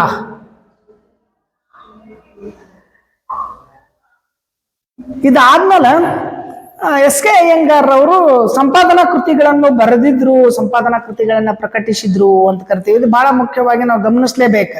ಯಾಕಂತಂದ್ರೆ ಕಾಂಪಿಟೇಟಿವ್ ಎಕ್ಸಾಮ್ದಾಗ ಕೇಳ್ಬಹುದು, ಹಿಂಗ್ ಪ್ರಶ್ನೆ ಕೇಳ್ಬಹುದು. ಎಸ್.ಕೆ. ಅಯ್ಯಂಗಾರ್ ಅವರು ವಿಜಯನಗರದ ಚರಿತ್ರೆ ಬರೆಯುವಂತ ಸಂದರ್ಭದೊಳಗ ಯಾವ ಇತಿಹಾಸಕಾರನ ಜೊತೆ ಕೂಡ್ಕೊಂಡು ಈ ಕೃತಿಯನ್ನ ರಚಿಸಿದ್ರು, ಸಂಪಾದನೆ ಮಾಡಿದ್ರು ಅಂತ ಕೇಳಿದ್ರೆ ಕೇಳ್ಬಹುದು. ಅದು ಯಾವ್ದಂತಂದ್ರ Swell's historical inscriptions of South India.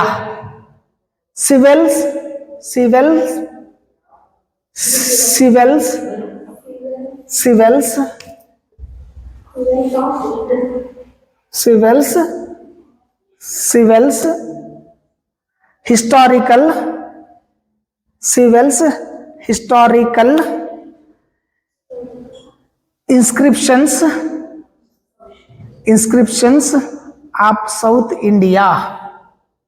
South India. Swell's historical inscriptions of South India 1932ರೊಳಗೆ ಈ ಕೃತಿಯನ್ನ ಸಂಪಾದನೆ ಮಾಡ್ತಾರೆ. ಹಂಗಂದ್ರೆ ಏನು ಅಂತ ಅರ್ಥ. ನಾನು ಮೊದಲೇ ಕೇಳಿದ್ದೆ ಪ್ರಶ್ನೆ ಹಿಂಗೆ ಕೇಳಬಹುದು ಅಂತ. 1932ರೊಳಗೆ ಸಂಪಾದನೆ ಮಾಡ್ತಾರೆ. ಏನಂತ ಕೇಳಿದ್ದೆ ನಾನು, ಎಸ್.ಕೆ. ಅಯ್ಯಂಗಾರ್ ಅವರು ಯಾರ ಜೊತೆ ಕುಡ್ಕೊಂಡು ವಿಜಯನಗರದ ಚರಿತ್ರೆ ಸಂಬಂಧಪಟ್ಟಿರ್ತಕ್ಕಂಥ ಕೃತಿಯನ್ನ ಸಂಪಾದನೆ ಮಾಡಿದ್ರು ಅಂತ ಪ್ರಶ್ನೆ ಕೇಳಬಹುದು ಅಂತ. ಅದಕ್ಕೆ ನಾನು ಕೃತಿ ಹೇಳಿದೆ, Sewell's Sewell's historical inscriptions of south India ಅಂತ. ಏನಿದು ಸಿವೆಲ್ಸ್?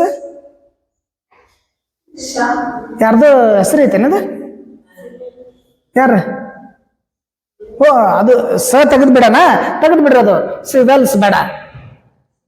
ಏನಾಯ್ತ? ಯಾರಮ್ಮ? ಓ ನಾವು ರೆಸ್ಪೆಕ್ಟೆಡ್ ಆಗಿ ಸಿವೆಲ್ಸ್ ಅಂತಂದೀವಿ. ಯಾರೋ ಒಬ್ಬ ಕೃತಿ ಬರಿತಾನಲ್ಲ, ಮರೆತು ಹೋದ ಸಾಮ್ರಾಜ್ಯ ಅಂತ. ಅದು ಏನದು? Robert Sewell. Robert Sewell. Robert Sewell ಅಂದು the forgotten empire. The forgotten empire, ಮರೆತು ಹೋದ ಸಾಮ್ರಾಜ್ಯ. ವಂದಿಸಿ ಬರೆಯಿರಿ ಅಂತ ಕೇಳಿರ್ತಾರ. ಆ ಸಂದರ್ಭದೊಳಗೆ ಕೇಳ್ತಾರ ಸಮಕಾಲೀನ ಇತಿಹಾಸಕಾರರು ಯಾರ್ಯಾರ ಅಂತೇಳಿ. ಹಂಗಂದ್ರ ಎಸ್.ಕೆ. ಅಯ್ಯಂಗಾರರು ಮತ್ತು ರಾಬರ್ಟ್ ಸಿವೆಲ್, ಎಸ್.ಕೆ. ಅಯ್ಯಂಗಾರರು ಮತ್ತು ರಾಬರ್ಟ್ ಸಿವೆಲ್ ಇಬ್ರು ಕೂಡ್ಕೊಂಡು, ಎಸ್.ಕೆ. ಅಯ್ಯಂಗಾರರು ಮತ್ತು ರಾಬರ್ಟ್ ಸಿವೆಲ್ ಇಬ್ರು ಕೂಡ್ಕೊಂಡು Sewell's historical inscriptions of south India. Sewell ದಕ್ಷಿಣ ಭಾರತದ ಐತಿಹಾಸಿಕ ಶಾಸನಗಳು.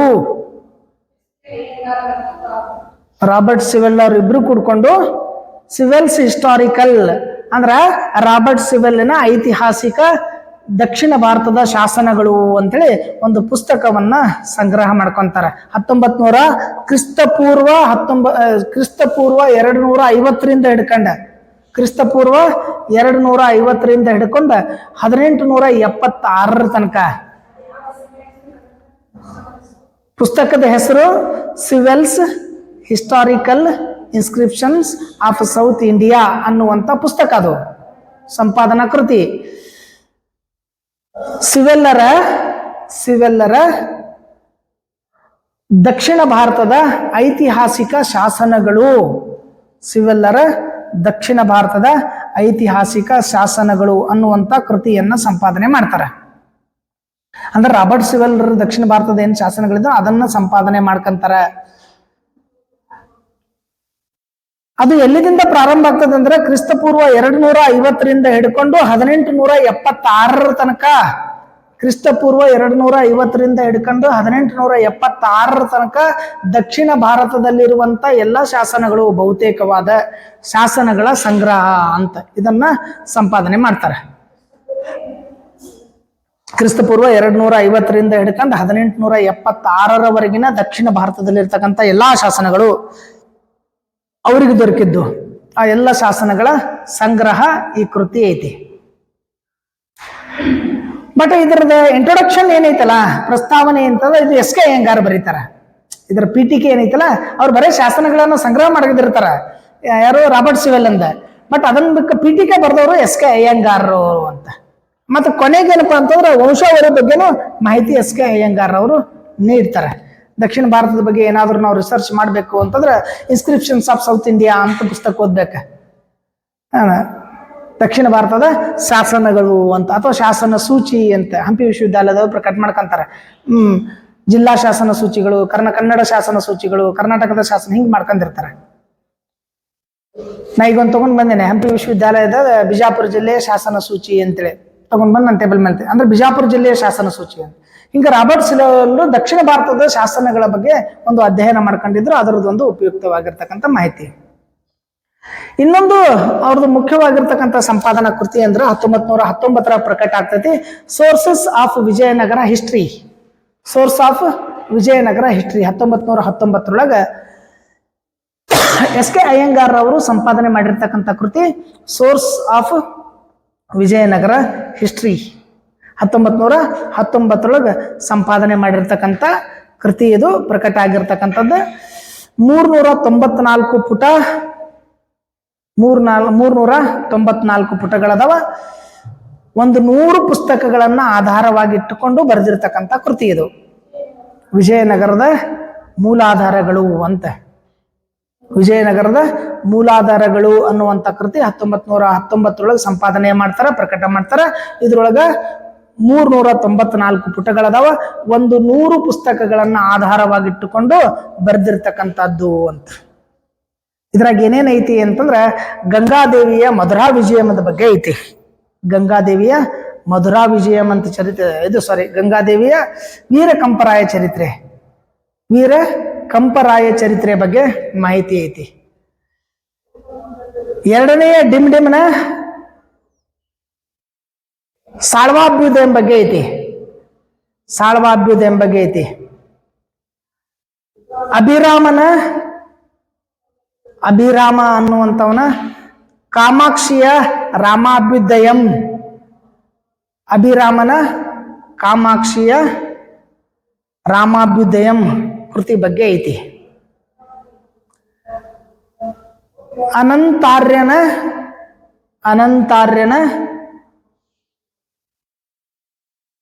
ಪ್ರಪನ್ನಾಮೃತಂ ಅನಂತಾರ್ಯನ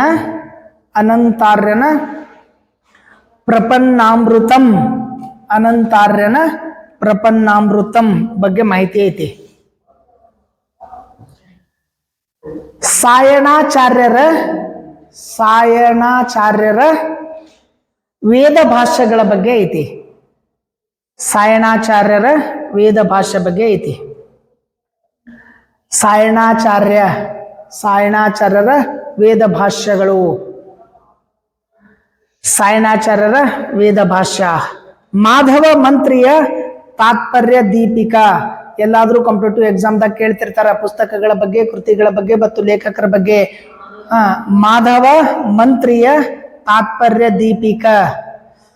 ನಾವು ವಿಜಯನಗರದ ಚರಿತ್ರೆಯನ್ನು ಓದುವಂತ ಸಂದರ್ಭದೊಳಗೆ ಕೆಲವೊಬ್ಬರದೇ ಪ್ರಮುಖವಾಗಿರ್ತಕ್ಕಂಥ ಲೇಖಕರ ಮತ್ತು ಅವರ ಕೃತಿ ಬಗ್ಗೆ ನೋಡಿರ್ತೀವಿ.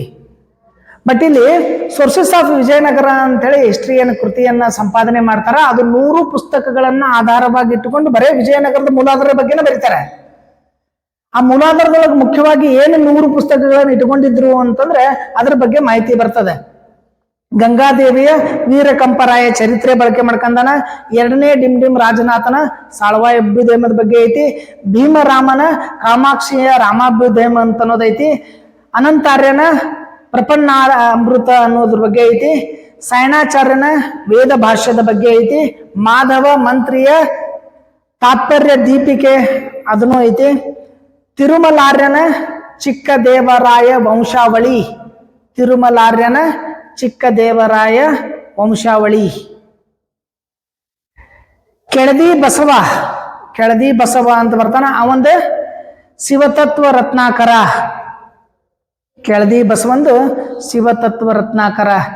ಈ ಎಲ್ಲ ಗ್ರಂಥಗಳ ಪರಿಚಯ ಈ ಕೃತಿ ಒಳಗೈತಿ. ಅಂದ್ರೆ ದಕ್ಷಿಣ ಭಾರತದ ಇತಿಹಾಸದ ಅಥವಾ ವಿಜಯನಗರದ ಮೂಲಾಧಾರಗಳ ಬಗ್ಗೆ ಬರೆಯುವಂತ ಸಂದರ್ಭದೊಳಗ 100 ಪುಸ್ತಕಗಳನ್ನ ಆಧಾರವಾಗಿಟ್ಟುಕೊಂಡು ಬರೆದ್ರು, ಸಂಪಾದನೆ ಮಾಡಿದ್ರು. ಆ 100 ಪುಸ್ತಕಗಳೊಳಗ ಪ್ರಮುಖವಾಗಿರ್ತಕ್ಕಂಥ ಈ ಗ್ರಂಥಗಳ ಬಗ್ಗೆ ಮಾಹಿತಿ ಇದ್ರೊಳಗೆ ಐತಿ ಅಂತ. ಇದ್ರೊಳಗ ದಕ್ಷಿಣ ಭಾರತದ ಅಥವಾ ವಿಜಯನಗರ ಸಾಮ್ರಾಜ್ಯಕ್ಕೆ ಸಂಬಂಧಪಟ್ಟಿರ್ತಕ್ಕಂಥ ದಾಖಲೆಗಳು ಅದಾವ. ಇದಾದ್ಮೇಲೆ ಇನ್ನೊಂದು ಕೃತಿಯನ್ನ ಸಂಪಾದನೆ ಮಾಡ್ತಾನೆ. 1979 ಅದು ಪ್ರಕಟ ಆಗ್ತೈತಿ ಎರಡನೇ ಮುದ್ರಣದಾಗ. 1979 the Cambridge history of India. The Cambridge history of India volume 3. The Cambridge history of India volume 3 ಅಂದ್ರೆ 3ನೇ ಸಂಪುಟ. The Cambridge history of India. Cambridge history of India 1979 ಎರಡನೇ ಮುದ್ರಣ ಆಗಿ ಪ್ರಕಟ ಆಗ್ತೈತಿ, 3ನೇ ವ್ಯಾಲ್ಯೂಮ್. ಇದ್ರಾಗ ಏನೈತಿ ಅಂತಂದ್ರೆ ಸಂಪುಟ. ವ್ಯಾಲ್ಯೂಮ್ ಅಂದ್ರೆ ಸಂಪುಟ. ಇದ್ರಾಗ ಏನೈತಿ ಅಂತಂದ್ರೆ ಹಿಂದೂ ಸ್ಟೇಟ್ ಬಗ್ಗೆ ಮತ್ತು ಸೌತರ್ನ್ ಇಂಡಿಯಾ ಬಗ್ಗೆ, ಹಿಂದೂ ರಾಜ್ಯಗಳು ಮತ್ತು ದಕ್ಷಿಣ ಭಾರತದ ಬಗ್ಗೆ 18 ಅಧ್ಯಾಯಗಳು ಅದಾವ. ಹಿಂದೂ ರಾಜ್ಯಗಳ ಬಗ್ಗೆ ಮತ್ತು ದಕ್ಷಿಣ ಭಾರತದ ಬಗ್ಗೆ 18 ಅಧ್ಯಾಯಗಳು ಅದಾವ. ಅಂದ್ರೆ ದಕ್ಷಿಣ ಭಾರತದ ರಾಜ್ಯ ಮನೆತನಗಳ ಬಗ್ಗೆ ಇದ್ರೊಳಗೆ ಐತಿ. ಅಂದ್ರೆ ದಕ್ಷಿಣ ಭಾರತದಾಗ ರಾಜ್ಯ ಮನೆತನಗಳು ಯಾವ್ಯಾವ ಇದ್ವು ಅಂದ್ರೆ ನಿಮ್ಗೆ ಗೊತ್ತೈತಿ. ರಾಷ್ಟ್ರಕೂಟರಿದ್ರು, ಚೋಳರಿದ್ರು, ಚಾಲುಕ್ಯರಿದ್ರು, ಹೊಯ್ಸಳರಿದ್ರು, ಪಾಂಡ್ರಿದ್ರು, ದೇವಗಿರಿ ಯಾದವರಿದ್ರು, ವಿಜಯನಗರದವರಿದ್ರು. ಇವರೆಲ್ಲರ ಬಗ್ಗೆ ಮಾಹಿತಿಯನ್ನ ಸಂಗ್ರಹ ಮಾಡಿ ಕ್ಯಾಂಬ್ರಿಡ್ಜ್ ಹಿಸ್ಟ್ರಿ ಆಫ್ ಇಂಡಿಯಾ ಅನ್ನುವಂಥ ಕೃತಿ ಒಳಗ ಬರೀತಾರ. ಒಟ್ಟಿನೊಳಗ ಎಸ್.ಕೆ. ಅಯ್ಯಂಗಾರರು ಅಂತಂದಾಗ ದಕ್ಷಿಣ ಭಾರತದ ಚರಿತ್ರೆಯನ್ನ ಕಟ್ಟಿಕೊಟ್ಟಿರ್ತಕ್ಕಂಥ ಇತಿಹಾಸಕಾರ ಅಂತ ಕರೀತಾರೆ. ಈ ಎಸ್.ಕೆ. ಅಯ್ಯಂಗಾರರವರು ಬೆಂಗಳೂರಿನಲ್ಲಿರ್ತಕ್ಕಂಥ ಮಿಥಿಕ್ ಸೊಸೈಟಿ ಅಂತ ಅಂದಿತ್ತು. ಬೆಂಗಳೂರಿನಲ್ಲಿ ಮಿಥಿಕ್ ಸೊಸೈಟಿ ಇವತ್ತಿಗೂ ಐತದ. ಬೆಂಗಳೂರಿನಲ್ಲಿ ಮಿಥಿಕ್ ಸೊಸೈಟಿ ಅಂತ. ಆ ಮಿಥಿಕ್ ಸೊಸೈಟಿಯ ಕಾರ್ಯದರ್ಶಿಯಾಗಿ ಇದ್ರು. ಮಿಥಿಕ್ ಸೊಸೈಟಿ ಕಾರ್ಯದರ್ಶಿಯಾಗಿ ಮಿಥಿಕ್ ಮಿಥಿಕ್ ಸೊಸೈಟಿಯ ಕಾರ್ಯದರ್ಶಿಯಾಗಿದ್ರು. ಆ ಮಿಥಿಕ್ ಸೊಸೈಟಿ ಒಂದು ಪತ್ರಿಕೆಯನ್ನ ಪ್ರಕಟ ಮಾಡ್ತಾ ಇದ್ರು, ಅದರ ಸಂಪಾದಕರಾಗಿನೂ ಕೆಲಸ ಮಾಡಿದ್ರು. ಮಿಥಿಕ್ ಸೊಸೈಟಿಯ ಕಾರ್ಯದರ್ಶಿಯಾಗಿದ್ರು ಮತ್ತು ಪತ್ರಿಕೆದೊಳಗೆ ಸಂಪಾದಕರಾಗಿ ಕೆಲಸ ಮಾಡಿದ್ರು. ಅದಾದ್ಮೇಲೆ ಒಂದಿಷ್ಟು ಕಾಲ ಜರ್ನಲ್ ಆಫ್ ಇಂಡಿಯನ್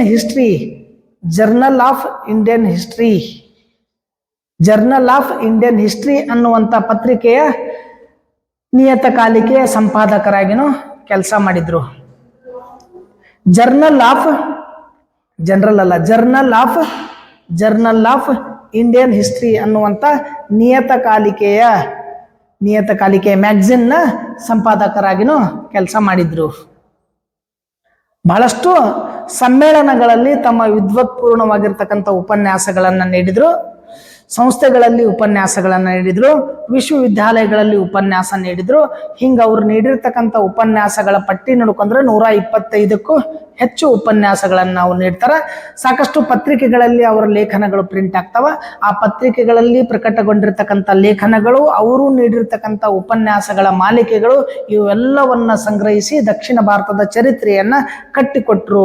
ಇವತ್ತಿನ ಸಂಶೋಧನೆ ಮಾಡ್ತಾರಲ್ಲ ಆ ಸಂಶೋಧಕರಿಗೆ ಬಹಳಷ್ಟು ಅದು ಏನಪ್ಪಾ ಅಂದ್ರೆ ಸಹಾಯಕ ಆಗ್ಯದ ಅಂತ. ಇನ್ನು ಎಸ್ ಕೆ ಅಯ್ಯಂಗಾರ್ ಅವರು ಹೇಳುವಂತ ಸಂದರ್ಭದೊಳಗೆ ಒಂದು ಕೊನೆಗೆ ಅವ್ರ ಲೈಫ್ ಹಿಸ್ಟ್ರಿ ಹೇಳುವಾಗ ಹೇಳಿದ್ವಿ, ದಕ್ಷಿಣ ಭಾರತದ ಎಸ್ ಕೆ ಅಯ್ಯಂಗಾರ್ ಅವರು, ಎಸ್ ಕೃಷ್ಣಸ್ವಾಮಿ ಅಯ್ಯಂಗಾರ್ ಅವರು ಬಹಳಷ್ಟು ಜನ ಸಂಶೋಧಕರಿಗೆ ಮಾರ್ಗದರ್ಶನವನ್ನ ನೀಡಿದ್ರು. ಅವರ ಮಾರ್ಗದರ್ಶನದಲ್ಲಿ ಬಹಳಷ್ಟು ಸಂಶೋಧನಾ ಕೃತಿಗಳು ಪ್ರಕಟ ಆಗಿದ್ದು ಅಂತ. ಅವರ ಮಾರ್ಗದರ್ಶನದೊಳಗೆ ಸಂಶೋಧನಾ ಕೃತಿಗಳು ಪ್ರಕಟ ಆಗಿದ್ರು. ಹಾಗಾದ್ರೆ ಅವ್ರ ಹತ್ರ ಸಂಶೋಧನೆ ಮಾಡಿರ್ತಕ್ಕಂಥ ಪ್ರಮುಖ ವ್ಯಕ್ತಿಗಳು ಯಾರ್ಯಾರು ಬರ್ತಾರ. ನಿಮ್ಮ ಹತ್ರ ಯಾರು ಡೆಸರ್ಟೇಷನ್ ಮಾಡಿದ್ರಿ ಅಂತ ಹೇಳ್ತಿರ್ತಾರಲ್ಲ, ಯಾರ್ಯಾರು ಅದ್ರಾಗ ಯಾವ ಚಲೋ ಅದಾರ, ಇಂಪಾರ್ಟೆಂಟ್ಸ್ ಯಾರು ಅದಾರ, ಚೆನ್ನಾಗಿ ಯಾರು ಮಾಡಿದ್ರು ಅಂತ ಕೇಳ್ತಿರ್ತಾರ. ಎಸ್ ಕೆ ಅಯ್ಯಂಗಾರ್ ಹತ್ರ ಸಂಶೋಧನೆ ಮಾಡಿರ್ತಕ್ಕಂಥ ಪ್ರಮುಖರು ಅಂತಂದ್ರೆ ಎ ರಂಗಸ್ವಾಮಿ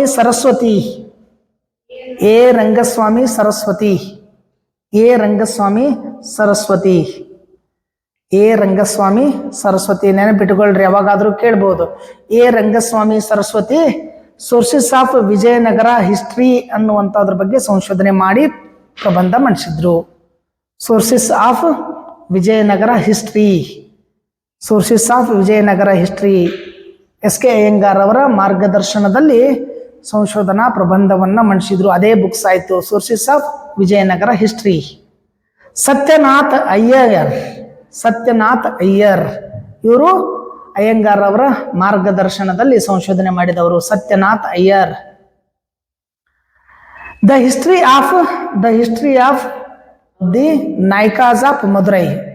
ಸತ್ಯನಾಥ್ ಅಯ್ಯರ್ ಅವ್ರದ್ದು ಸಂಶೋಧನೆ. ಸತ್ಯನಾಥ್ ಅಯ್ಯರ್ ಅವ್ರದ್ದು the history of the Nayakas of ಮದುರೈಯ ನಾಯಕರ ಇತಿಹಾಸ ಅಂತ. The history of the Nayakas of Madurai. ಇನ್ನೊಬ್ರು ಬರ್ತಾರ ಆರ್ ಗೋಪಾಲನ್. ಇವರು ಎಸ್ ಕೆ ಅಯ್ಯಂಗಾರ್ ಕೈ ಒಳಗ ಸಂಶೋಧನೆ ಮಾಡಿರ್ತಕ್ಕಂಥವ್ರು. ಪಲ್ಲವಾಸ್ ಆಫ್ ಕಂಚಿ ಅನ್ನುವಂಥ ಸಬ್ಜೆಕ್ಟ್ ಬಗ್ಗೆ. Pallavas of Kanchi R Gopalan. ಇನ್ನೊಬ್ರು ಬರ್ತಾರ ಸಿ ವಿ ನಾರಾಯಣ್ ಅಂತ ಬರ್ತಾರ. ಅರ್ಲಿ ಹಿಸ್ಟ್ರಿ ಆಫ್ ಶೈವಿಸಮ್ ಅಂತ. ಅರ್ಲಿ ಹಿಸ್ಟ್ರಿ ಆಫ್ ಶೈವಿಸಮ್ ಅನ್ನೋದ್ರ ಬಗ್ಗೆ ಸಂಶೋಧನೆ ಮಾಡ್ತಾರ. Early history of